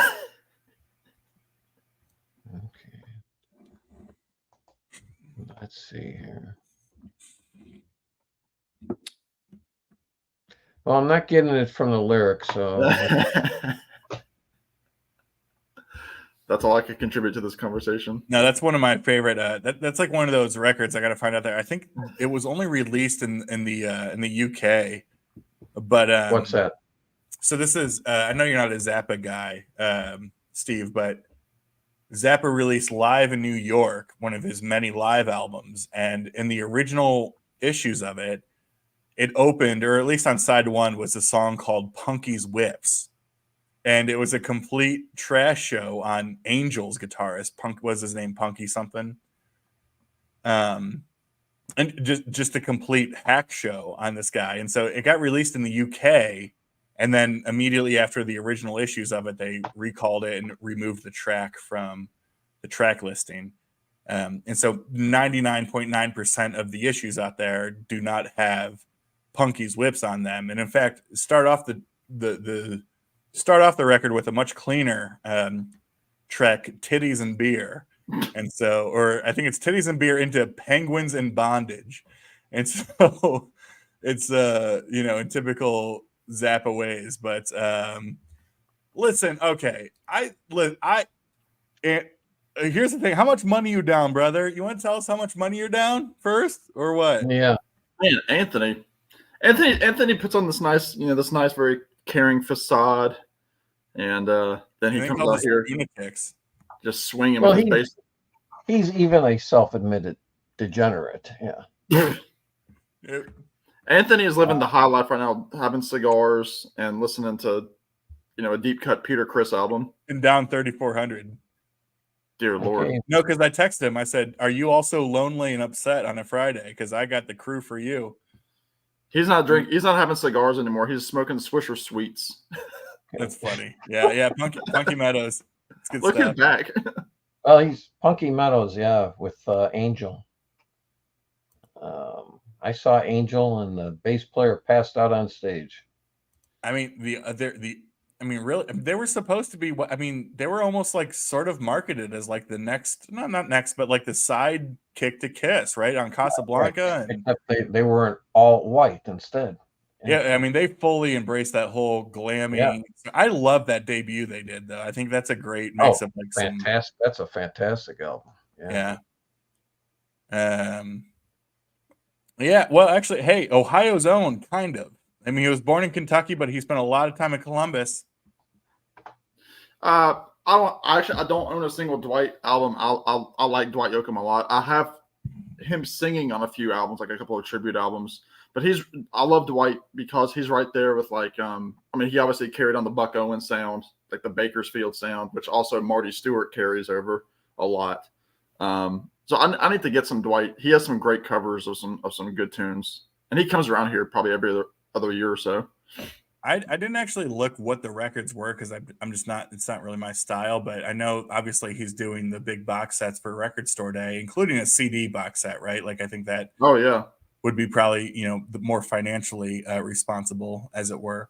Yeah. But I'm not sure like what era that is or if those are worth it or whatever. Also, I think that the terms financially responsible, that doesn't exist for Record Store Day because we're all going to go and buy Beatles 3-inch records, right? Hey, listen, man, I'm a big fan of that big 3-inch, so it happens. It's rare I go to. Well, I've only gone to one Record Store Day, so yes, it's very rare that I go. Yeah, Steve, how did the prog stream go?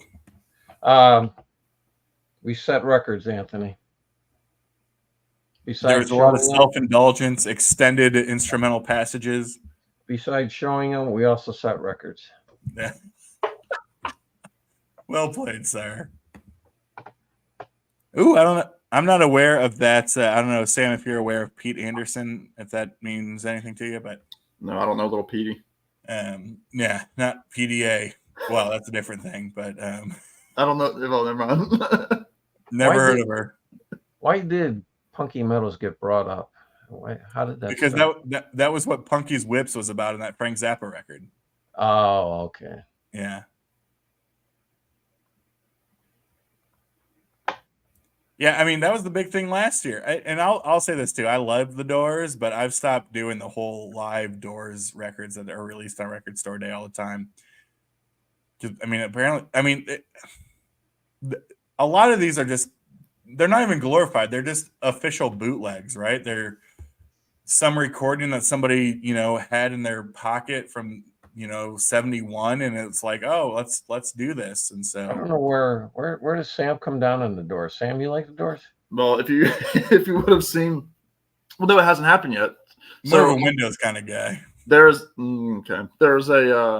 I'm part of a new series. I'll do a little plug here on Brian Massey's channel with Rich and a few others where we're going through the top albums of the 70s a la a March Madness bracket. And a Doors album comes out. A Doors album comes up, and I have some pretty strong words to say about that and the album that it's going against. Needless to say, I don't own any Doors in my collection. It's going to be like... I have a Doors greatest hits. That's it. And do I ever play it? No. Is that Venetian? Well, those are blinds. Never mind. Those are blinds, yeah. You're thinking of French Doors. No, I'm not. It's like a Sam over here. He's going to have like LA Woman versus like In the Heart of Saturday Night or something. It was LA Woman against... was that 71? No, it was against... No, it wasn't based on year. Because the way that Brian set it up, and he won't mind me telling this, I won't say what the albums are, but he set it up like a bracket, like a 1 versus a 16, right? Based on sales and just legacy over time. And I think this one was like a 7 and an 8 going against each other. So it was like LA, and I think it was against Horses by Patti Smith. Ooh, that's a tough decision. I was gonna say you probably hate both of them equally, Sam. Yeah. Well, stay tuned on Brian Massey's channel to. Yeah. I think he said he's going to post it this weekend. That's Mazzy, Sam. Mazzy's Entertainment. Yeah, I know. Massey. I really like Brian. I really do like. Yeah, I would Brian's love a to do a big show with guy. him. I like him a lot. Brian's ex-Air Force too, so Is that you? Oh, is that you, Steve? I was Air Force. Yeah, my dad was also in the Air Force, so Yeah, I'll leave that there. You seem more like a Coast Guard kind of guy. What the branch that wasn't quite no. I seem more like a Coast Guard guy. No, I do not have sea legs. That's why you're in Chicago. That's why your legs. That's why you're a legs guy. We never see his legs. Yes, Do you have legs, Steve? Lieutenant Dan? I do have legs. I don't have one to stand on. Dan Goucher listens to Angel all the time. Wow, to say all the time. That's Actually, I listened to that debut earlier today. Believe it or not, they're coming back to Columbus here, so I'm gonna go. why wouldn't I believe you? Huh? They no, they're coming back here to Columbus, and I have to double check the date, but I'll probably end up going because they still have. They don't have what is his name, Greg Giaffra or whatever. Yeah, he made tons of money in real estate, Really? big time. Because he had like a whole solo career after that first, what, 1 or 2 Angel records? Yeah, in fact, when Deep Purple did the reunion with Perfect Strangers, his band Jafria opened up for Deep Purple. Oh, on that tour? Yeah. Yeah. But they still have Punky playing guitar and they still have their singer. They still have Punky and they still have Dantino or whatever. Dantino, Dustino, Beetle Dustino, what's his name? I knew you were going there. You Punky idiot. and what the fuck's his name? I can't think of it. Last time I listened to the Angels debut was September 13th of last year. That's not bad. It's like what? No, it's been like 6 months away. Yeah. 6 months. So yeah. I mean, for which is a considerable obscure album. Sam?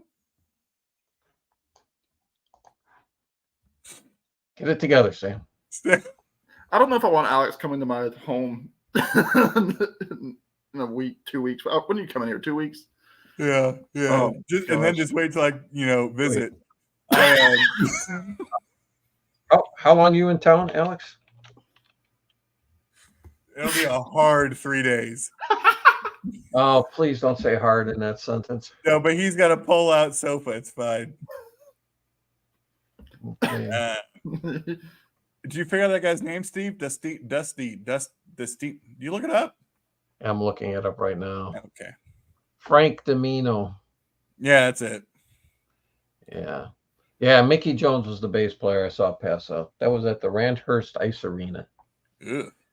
Hey, Anthony. See you later. Later, Anthony. See ya. Have fun.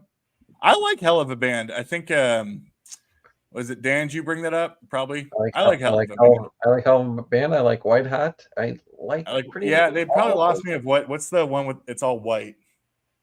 That's probably White Hot, isn't it? No, it's I don't know. It's when they went a little bit more Sinful. It might be Sinful. You're talking Sinful, yeah. Sinful, yeah. Yeah. They did, yeah. The whole idea, the angel logo was there's a name for it, but it's the same upside down and reverse, right? It's the same as Angels and Demons by Dan Brown when he used that same for his cover. I always forget what the name of that is called. Yeah. The Da Vinci Code guy. Yeah. Oh, Chris Angel. Oh yeah, he did do that. Listen, there's nothing better in this world when that happens. And then when I start cracking up too. Yeah, that's right.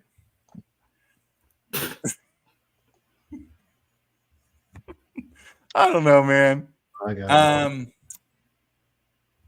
don't know. Sam Dusty Springfield, how you feel about that? Well, Billy Ray was a preacher's son. I love that song. You know, she's great. I love to hear. I would love to get into her more. Like her song "Only Want to Be With You." I mean, I know I'm rattling off like her big hits. Yeah. But I love that sound because I mean, her voice kind of ish like Christine McVie. I mean, she's coming from like that British soul kind of like sound that a lot of those people were coming from. Obviously, Christine was joining bluesy Fleetwood Mac and that sort of thing. I feel like I could get into Dusty Springfield if I got a collection and listen to it. Yeah. Or do you have opinions, gentlemen? That's that style of writing, Alex, is called an ambigram. A mammogram. Ambigram. Steve, you're gonna make a AMB. mammogram joke on International Women's Day Yeah. with Well, 9 minutes left. He's got 10 minutes. Well, yeah. Well, yeah, I guess he's got an hour and 9 minutes in Chicago. I've got a lot of time left here. Dusty Springfield, doesn't one of her albums always get like rated in the top 25 of all time?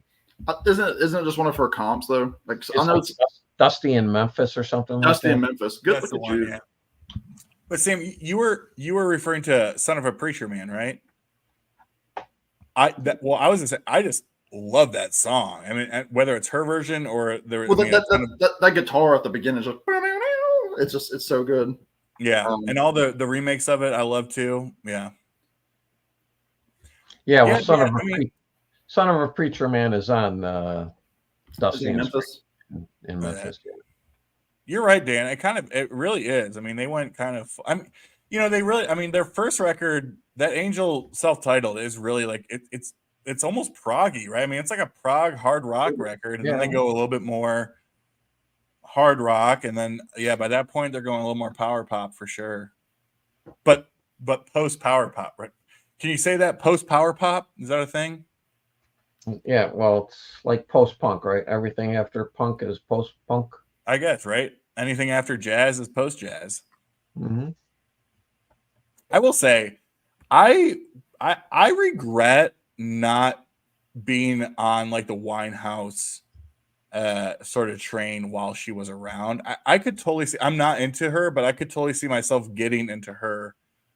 You know, it was she was probably just an artist that I didn't really connect with, respect, appreciate, because I was whatever, 14 or 15, whatever, however old. Like an 08 or so, right?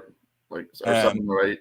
Yeah, but I could totally, I've really gotten into a lot of like soul lately and a lot of that type of stuff. So I could totally see myself becoming an Amy Winehouse fan down the road. Well, she was like the pre-Lady Gaga, kind of thing. Like where she had this look, like her stage look, she was like pulling from the girl groups of the 60s with the high hair and everything. Yeah. But much better looking than Lady Gaga. Wow. Well, let's say that too. There's the because again, like Gaga had her thing at the beginning where it was all about kind of like the shtick. She was doing just straight ahead radio pop. She was dressing up in the weird outfits and that sort of thing. But then you start hearing her do like these jazz tunes and like is really belting out these ballads. And you're like, wow, she has a great set of pipes. And then obviously, like for me, being who I am, like I love the crooner stuff. And so like when she did those two albums with Tony Bennett, that just put her in a completely different light. And I was like, she is talented. And then obviously she did Star Is Born. And some of that stuff's overplayed, but really, really good songwriter kind of stuff. To your point, I remember being in this was maybe a week or so after Hackney Diamonds was released, and I was in a local shop with one of the shops here. The owner is a huge Stones fan, like he is a mega Stones fan. So I was picking up Hackney Diamonds from him or whatever, and we were talking about it, and he's probably Steve's age, so young guy. Full head of hair. It's a whole thing. But he eats his cranberries wet, not dry. Sir. But I was kind of asking him. I was like, generationally, I was like, not to out Glenn here, but I was kind of asking him like the Glenn question. I was like, do you have people in your generational circle who are like don't care about the Stones record because Lady Gaga's in it, and there's like this, fuck Lady Gaga. And he made a great point that's very basic that I would totally agree with, which is like, I think Lady Gaga is great. She's got a great voice. The same way Miley Cyrus has a great voice. I just don't like their music. Right. But like they want to guest on anything. I mean, you see Miley out here singing Zeppelin tunes and you're like, damn.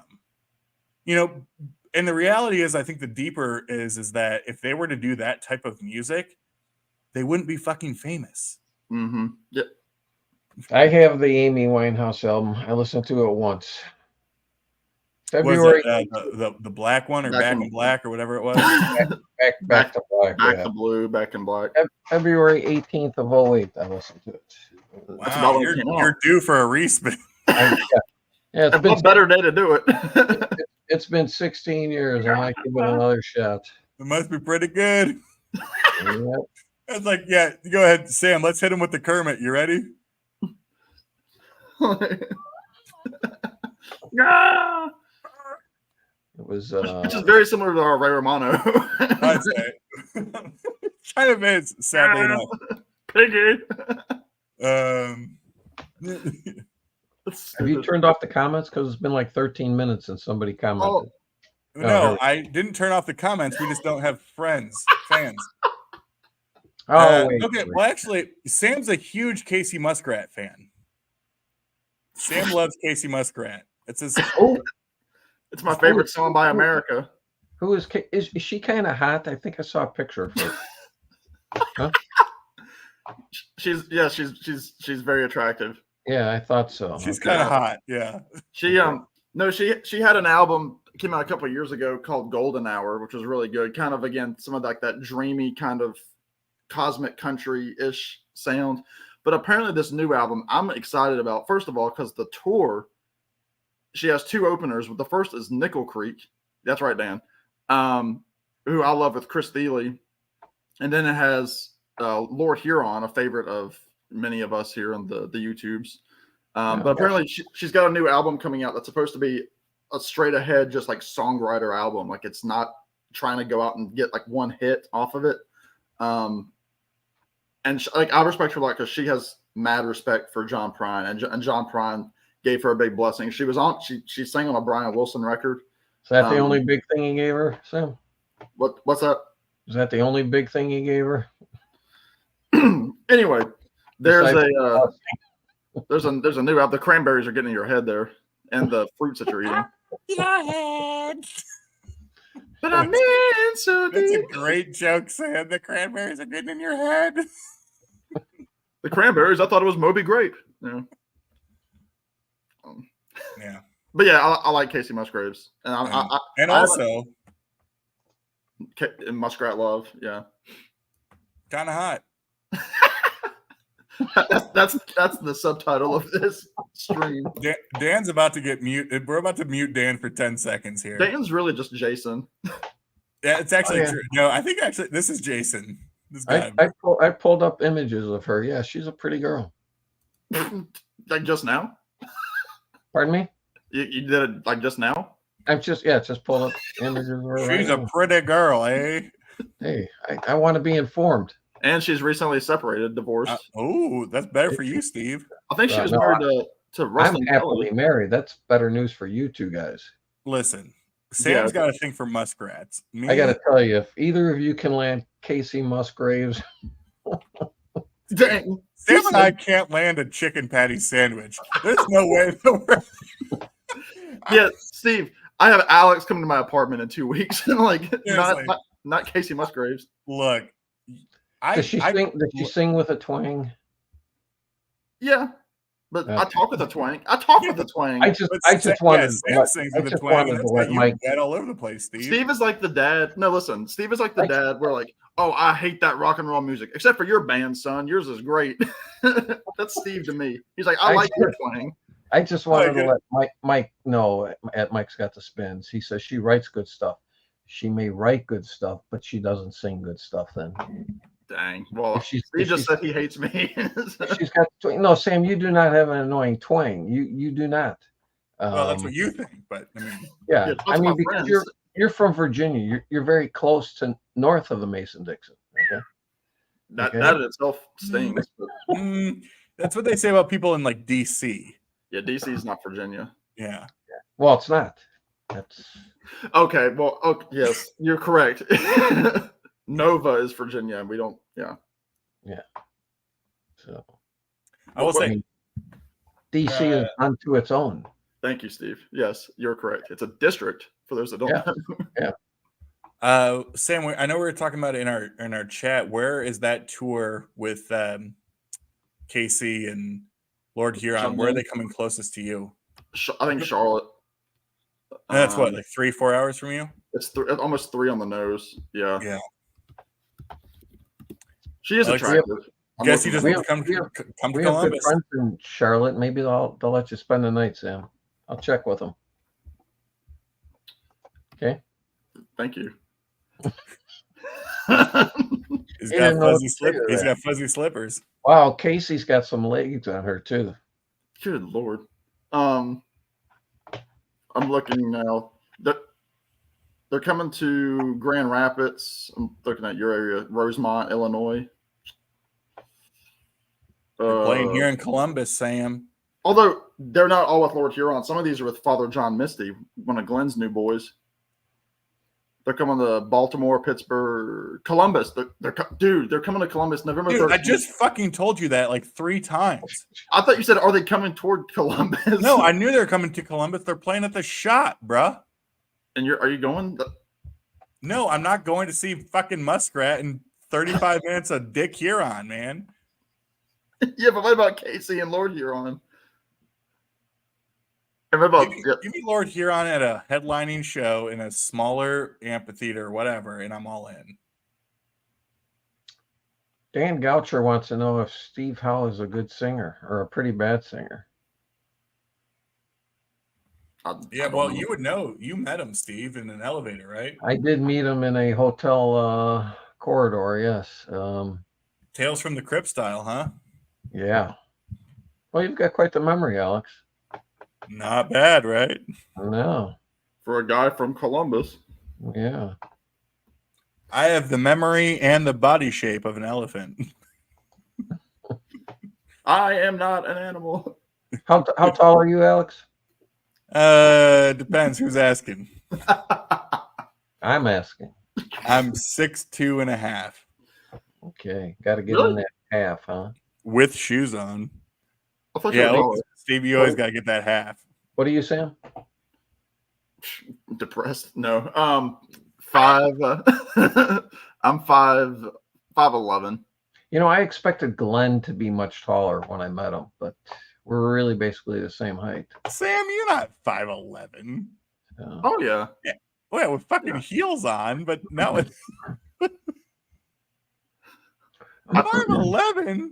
Yeah. Sir. I'm 5'11". You out here looking like Costanza, dude. What are you- That's okay. That's because I wore I was just barefoot when we hung out at Mackie Bob's. Sam, you ever spend, or actually, Steve, Hmm. you ever spend any time in a Turkish prison? You ever see grown That's- man naked. that's another top contender, Leslie Nielsen. I know he didn't. Oh, say man. that, but Yeah. Well, his performance in Airplane, yes, definitely. dang, man. Fair. And I got a haircut too. Yeah, I'm not digging this one. What is that one called? What? My haircut? Yeah, what is that? What is that? It looks I don't know. What'd you do?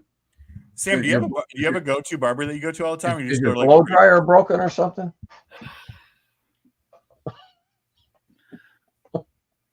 Should I give you all a minute or what? No, I go to the same lady that I've gone to for gosh. Well, you got like Weird. on the back there, you got like a Woody Woodpecker thing happening. Well, that's just because I've been leaning back and I'm in my apartment comfortable. I was- Emphasis on the pecker. If if I was actually around people, I would have adjusted it, but I work from home today, Steve. Every time I look at you, Oh, that's right. You work home Fridays. That's I right. always. If you want me to get like the Cosmo, the Kramer here, I can do that too. Like get Cosmo. Yeah. Or the eraser head. I could go eraser. I could go Kid and Play for Alex. Yeah. Although Alex isn't that old. Yeah, thanks. Oh yeah, that's the Rick Astley look too. Yes. So Steve, what are we doing for my birthday? For your birthday, I don't know. What are we doing? What is your Okay, we know this guy now. Sam, we know this guy now. No. There's a reference here. Sam, we'll catch up on that later. Vaginal, I see you. That's May 16th, right, Sam? Yes, sir. Well, the 17th, I'll be with Alex. Oh, will he? He's Yeah. just doing sloppy seconds. Be riding that baloney pony, isn't that right, Steve? No, I'll be watching Uriah Heep. I don't know what you'll be doing. Is that a Seinfeld reference? The Six Watching Wives Uriah of- Heep? No, Sam, we'll catch up on that later. Yeah. Okay. That'll be a good show. Oh, yeah. I mean, hey, I just said before, next weekend, a week from tomorrow, I'll be meeting up with Gary. What are you going Because to see? neither of you have met Gary in real life, have you? No. What are you going No. to see? That is the KK's Priest show Oh, okay. with Oh, yeah, LA that's right. Guns and with Originally- Burning Witches. Originally, I was going to come out for that, but then when Uriah Heep was announced, I was like, you know what? I'd rather see Uriah Heep. Yeah. No, I actually listened to that recent KK's Priest album on my travels on Monday. And it's funny. It's just, I mean, it is like ultimate cheese ball, like metal. I mean, it's just, it's good. It's fine. It's just so funny of like how, like, you know, take all of the cheesiest stereotypes you can about like 80s metal and put it into that record and you got it. So, Okay. you know, Who's the singer? it's what's his dick that replaced Rob Halford for a couple records? Oh, Ripper? It's Ripper. Yeah. Oh, wow. Okay. Yeah, so it's Ripper and KK. So Yeah. Now, what size venue is that they're playing at? it's a small joint. I would say maybe it's less than 1,000 probably. I mean, Can you imagine it? I mean, Judas Priest used to headline 20,000 seat stadiums. yeah. I mean, they still kind of do, you know? Yeah, they do. Yeah. But Well, that's like I think about that a lot too. Like when I see guys like Dylan, you know, who did like his Rolling Thunder review tour or like played Live Aid or something like that, yeah. and they're playing these performing arts venues, you know, for 2,500, 3,000 people. Yeah. It's But is he doing that by choice now? Just because he doesn't need the money, he feels more at home in an intimate venue instead of being in a megadome. probably because he did tour. He did like recently. It was weird. He did a tour with Mavis Staples because a lot of times Dylan doesn't have an opener. I mean, you've seen him a bunch, Steve. He doesn't need an opener, but he did tour with Mavis Staples like in 2015 or 16, and they were playing like more of those like outdoor, you know, kind of amphitheater places, kind of like what he's gonna be doing with Willie Nelson this summer. You know, these venues that hold, you know, 4,000 or 5,000, actually probably more like 7,000 people in them. But also, I mean, again, think about too, like okay, for example, I'm gonna use my band, the Wood Brothers, for a second, okay? Because they're in that line of people, kind of like the Andrew Gabbards and the whoever who are playing these venues. The people that know them. I've seen them several times in a little venue around here that holds about 400 people. I've seen the lead singer a couple of times at venues that hold about 200 people. I've seen but they can sell out those little places, but then they can also sell out a big outdoor pavilion. So like it's funny how like they'll jump around and you know they know their niche. Like they'll play one night in this venue with 400 people, and then 2 nights later they're playing for 10,000 people. And it's crazy. I don't know how booking works. I'm not in that world, but Yeah, I mean when I saw Uriah Heep back in the day, I mean they were playing 15,000 seat venues, you know. But yeah. And now I'm going to be seeing them in the middle of Ohio in a club that's like 1,200 people, you know. Well, it's like, I mean, like even like the Beach Boys, I choose the Beach Boys, even like Mike loves Beach Boys, like they're playing these state fairs. And actually when I'm vacationing in Williamsburg, Virginia in the middle of June, and Mike Love's group is going to be there outside, like on the lawn. And it's like, for one thing, I'm like, I'm going to be, you know, 10 minutes from Mike Love. I still don't know if I want to go see him. But the Beach Boys, I mean, they were playing those 4th of July parties in Washington, D.C. Like they had like the whole, you know, mall filled with people. And now they're playing state fairs as Mike Love and the boys. I mean, I saw the Beach Boys in 1976 at a state fair. That's when Brian was that when Brian Wilson to come back for like the Brian's back? That's how out of the picture they were then. It was them and the Doobie Brothers. That's about right. Yeah. Saw But, them at the Wisconsin State Steve, Fair. I always think about, a band that you're heavily into, and who knows, right? Like, I'm not to compare to like the whole Beatles thing, but the whole story about in the early 70s of Grand Funk Railroad selling out Shea Stadium, Right. like that. Mark Farner would maybe play a bar and grill at this point. You see that Grand Funk album I got there? I do. Okay. Mark Farner signed that for me in 1987. I saw him at a place called the Blue Moon Ballroom in Elgin, Illinois. And it used to be a bowling alley that had been converted into a little bar. Okay. Right. Like, I mean,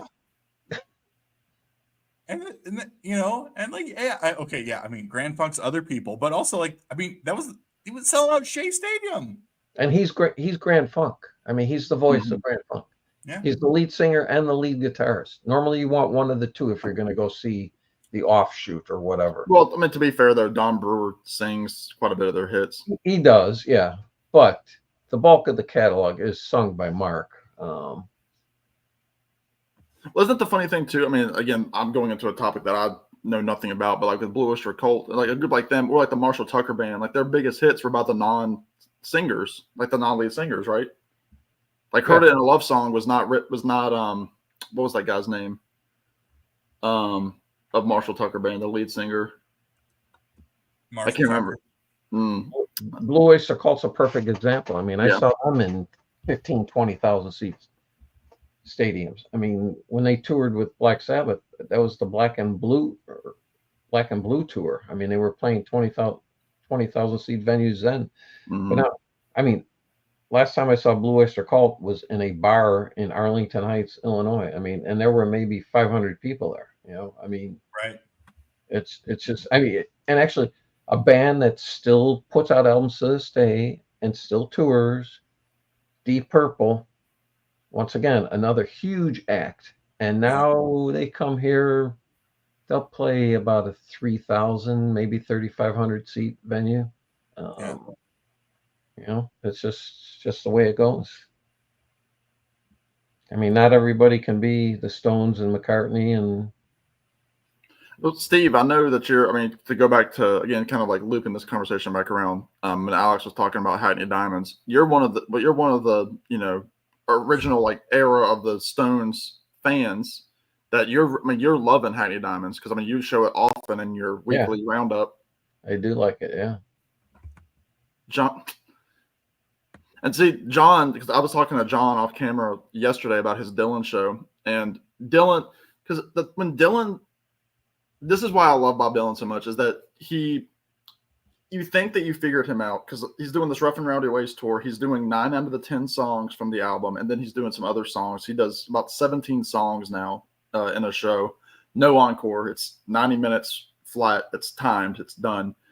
But he's been rotating one song every night from the same spot in the set list. And last year he was doing like a Grateful Dead song or a song that they had covered. And it was just constantly like he was doing like Stella Blue, Friend of the Devil, Not Fade Away by the Crickets.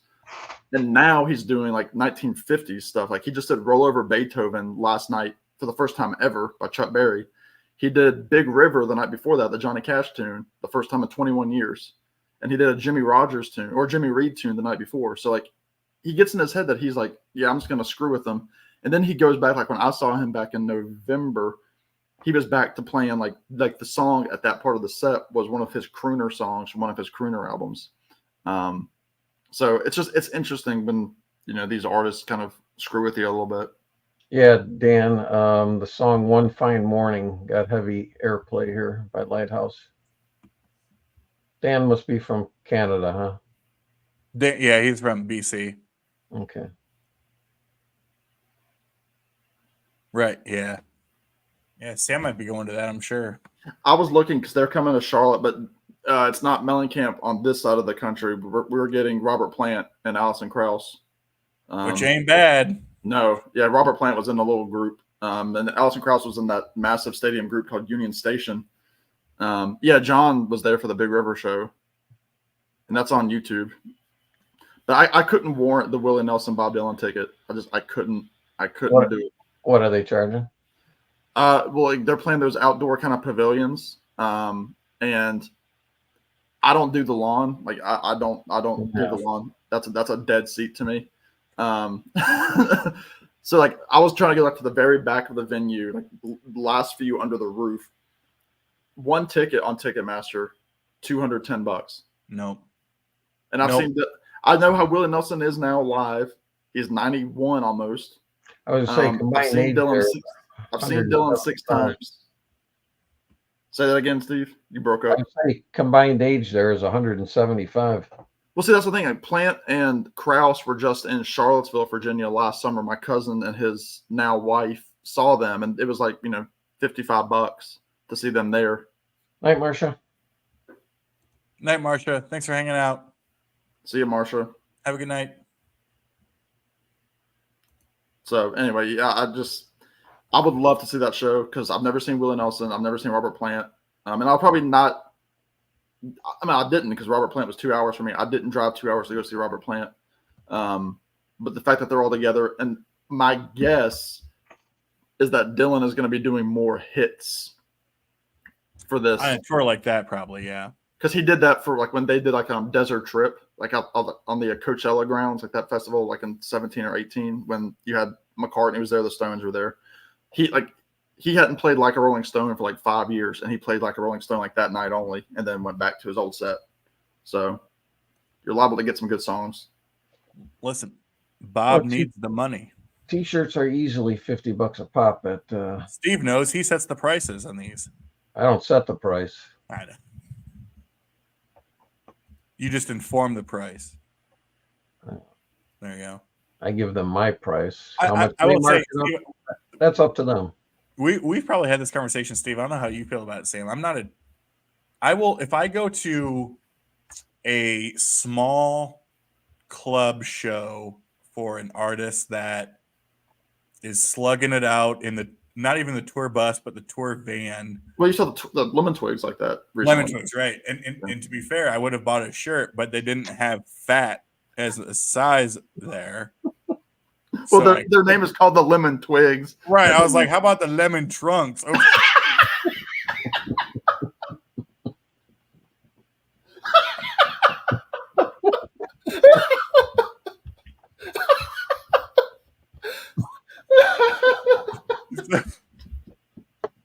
I was like, y'all got double X? And they're like, no. And I was like, well, I'll see you next time. You're sitting there with like a little tear with your $40. Well, and Steve knows too. It's like it's not like these are the highest quality shirts. This shit's gonna shrink, and they're not made for big people. It's gonna tear right here. Are they also a 2-person act? They're brothers, Steve. They are brothers, but they have a full band. So okay. Yeah, they're power pop. You would like them. They're and some glam and all that good stuff. Yeah, but if I go to like a smaller club show and there's an element of like, wow, I actually feel like because they will also say amongst all the bullshit with what the venue takes and all that kind of stuff, right? Like the best way to support an artist is by buying merch. Yeah. And so there is an element that even though my whatever $40-$50 is not going to matter too much in the grand scheme of things, it is a good gesture. So. Yeah, I'm not going to go buy a Peter Gabriel t-shirt. I love that show. Peter Gabriel doesn't need my fucking money, But I think, again, like going to some of these other shows, like they might not be making a ton of money on, on the show itself. And so I think there is an element of that. So that's usually when I'll buy the shirts. But it's like, for me to buy a Bob Dylan shirt, Bob Dylan needs to charge $50 for a shirt. What, he running low, I always, I'm not going to say always, but when I'm at a show and I look at the price of the t-shirt, I'm like, I know exactly how much that costs to print. Yeah. And I'm like, I have a hard time paying that. But yeah, because you look at the tag on the back of the shirt, you're like, that's just like a Gildan t-shirt. It depends. The bands that I work with normally do Toltecs. It's called a 202. It's a soft touch feel. It's a really nice shirt. If you come across that, feel safe in buying it. You can feel safe in buying that. Is there shrinkage, Steve? But yeah, if it's a Gildan unless it's a Gildan 64,000, because that's a good sub. That's a good substitute for the Tultex 202. They're very similar shirts. This is almost as good as when Sam and Jason were talking about their fucking pencils on Wednesday. Yeah, did you see that part, Steve? No, You mean this one? We were doing some magic tricks. Ooh. That's a good price. I'd buy that record for $8. I let Sam Honestly, and I talked about this the other day about Knocked Out Loaded. Yeah, You can get that for $8 sealed, probably, John. that's I like that album. Dan asked about Legs Diamond. Yes, I do have some Legs Diamonds albums. You a legs guy. Yep. You should see the sizes they have or don't have for women. They are usually so small, no real woman can fit in them. Well, I mean, yeah, everything's kind of unisex now, yeah. Yeah. In fact, it's rare anybody even asks me to print women's clothes. Literally, like a women's double X would be a crop top for me. Which Sam, don't get excited. Not sure I want to see you in. I'm not sure I want to see you in any women's clothes. I do have a pool at the apartment, Alex. It's open 24/7, 365. It gets pretty hot. Wait, really? Yeah, it's open all year long. It's not heated. It's a either. heated pool? No, it's not heated. They just have it open all year. Your swimming pool at your complex is open all year, you said? Yep. Really? Yep. They clean it. They keep What's the coldest it's been this winter? down here. We had some early days in January. It felt like sub-zero for about a week. Wow. But I mean, even today. I mean, today it's like right now it's 50 degrees, raining, and I could go down to the pool right now and swim. Well, that's not true. They do close at dark, but Sam, could you imagine you and I doing a live stream live from our trunkies with white like sunscreen right here? We're sitting there eating Taco Bell. My fat ass in a white T-shirt because I don't feel comfortable. We'll be wearing the shirts that Jason gave us, which are white. There's BC Brewery shirts. It's like, let's go to Walmart beforehand and buy the floaties.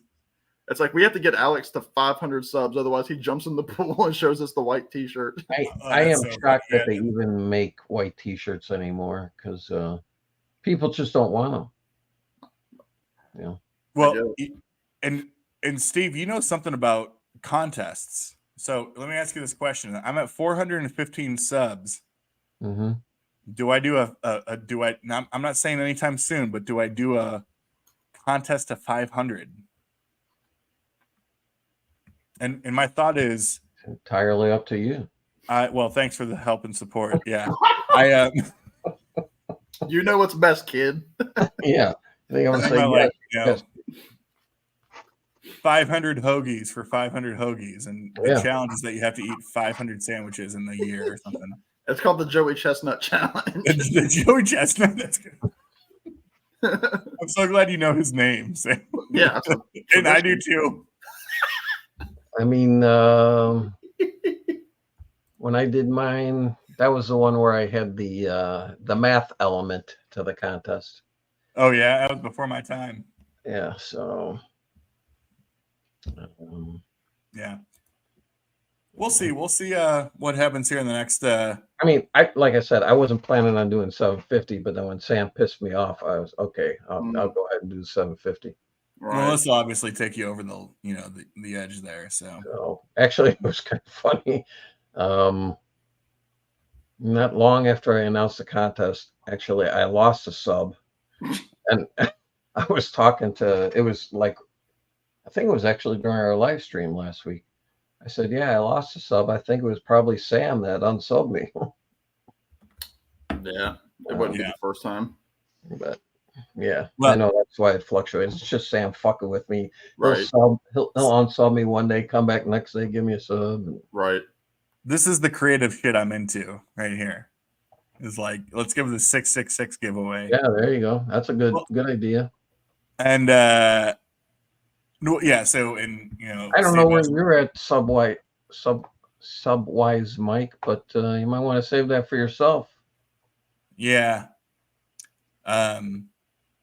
Well, look, we'll see. Obviously, as I was telling you, Steve, I hit the proverbial end of the honeymoon phase or whatever. But posted this video recently. We'll see how it goes. And I haven't really wanted to do a contest just because I don't know. I just don't really want. I don't really want to. I think there's probably I don't know what the data shows. You're a data guy. Like, does the data show that doing a contest actually increases subs?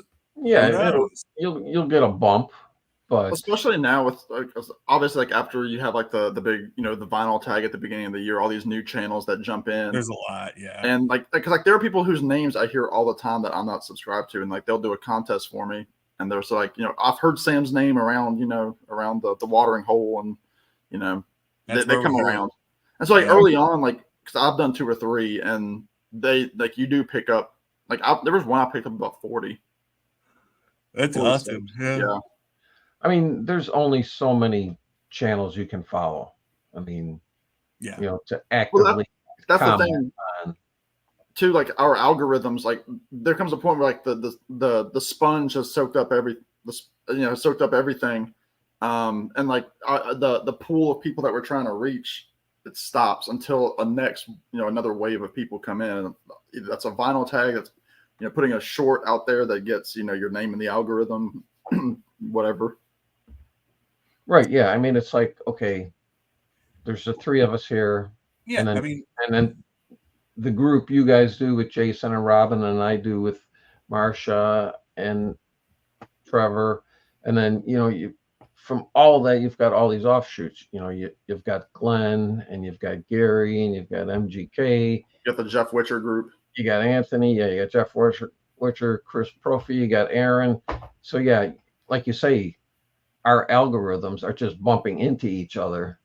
And you're kind of, I'm not saying you're hurting your growth, but your area of growth is very defined now.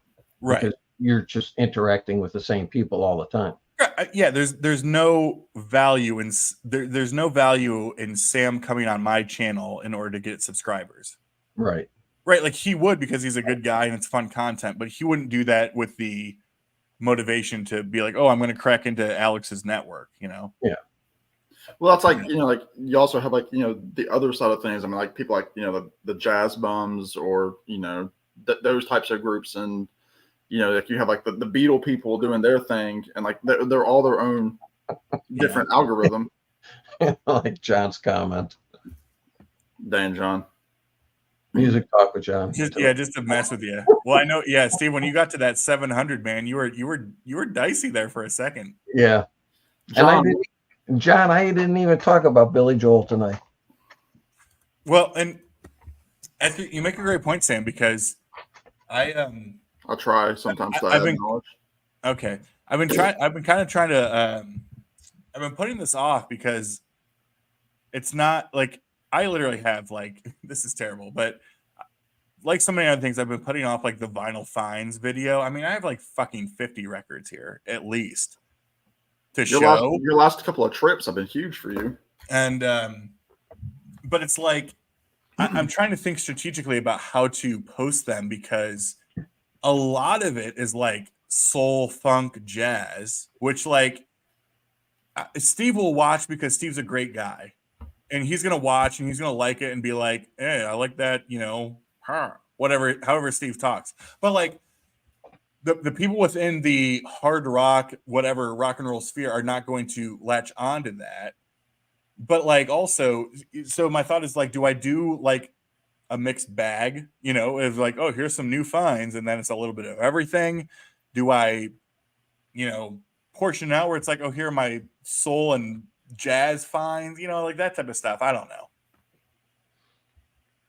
Haven't showed this yet, Sam. I mean, if you've got that many soul, funk, jazz albums, you might want to do one that's just, even if it's just 5 or 6 minutes too, because I mean, obviously we all know the shorter videos are what people latch onto. That's kind of what JC does with Josh.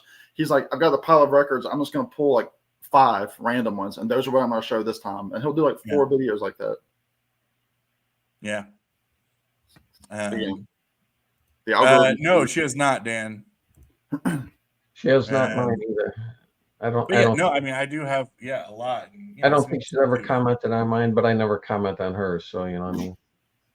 Yeah, but it is what it is. As we were talking before, I think we'll see when I do this. Because I think the way I'm going to do this giveaway is I have the interview recorded and it's being edited right now. I'm going to post it, but I think I'm going to do like almost like a pre-video to it of like more of an announcement of like, okay, y'all, here's this interview I'm doing. Here's why I'm doing it. Here's why I think these people are so great. Steve, just for some, just to give you a little hint, has something to do with this. Okay. It's not Andrew Gabbard, but it might be. It's his drunk uncle. It's his drunk uncle. Hey there, my Elvis Gabbard. But kind of Raymond too. Yeah, they all are. And so I'm thinking about doing like an announcement sort of video of like, hey, look, I'm doing this interview. Here's why I'm doing the interview. Here's why it's important. Here are the, whatever the instructions. And I'm also giving the instructions in the video itself too. So we'll see. I was telling Sam this, like, this by no means is done as a way to like get subscribers or to blow. Like, it is a purely because I wanted to. Like, it is not like, this is not a big name. This is not somebody who is like famous. But who knows, and who doesn't want a $50 gift card to a record store, right? Like, that would get you some good stuff. So yeah, it'll get you the new Judas Priest album. That'll get you, and maybe cover shipping. Yeah. I'm gonna sign off, guys. Yeah, that's where I'm at too. Sam, you ready to get out of here, brother? Yeah, let's meet you at the pool. All right, Steve. It was something. Good seeing you, Sam. Yeah. All right, people. Thanks for joining. Thanks for hanging out. You all have a good weekend, and we'll see you soon. Huh? Bye, fellas. All right. Bye, y'all. Bye. See y'all. Thanks for coming.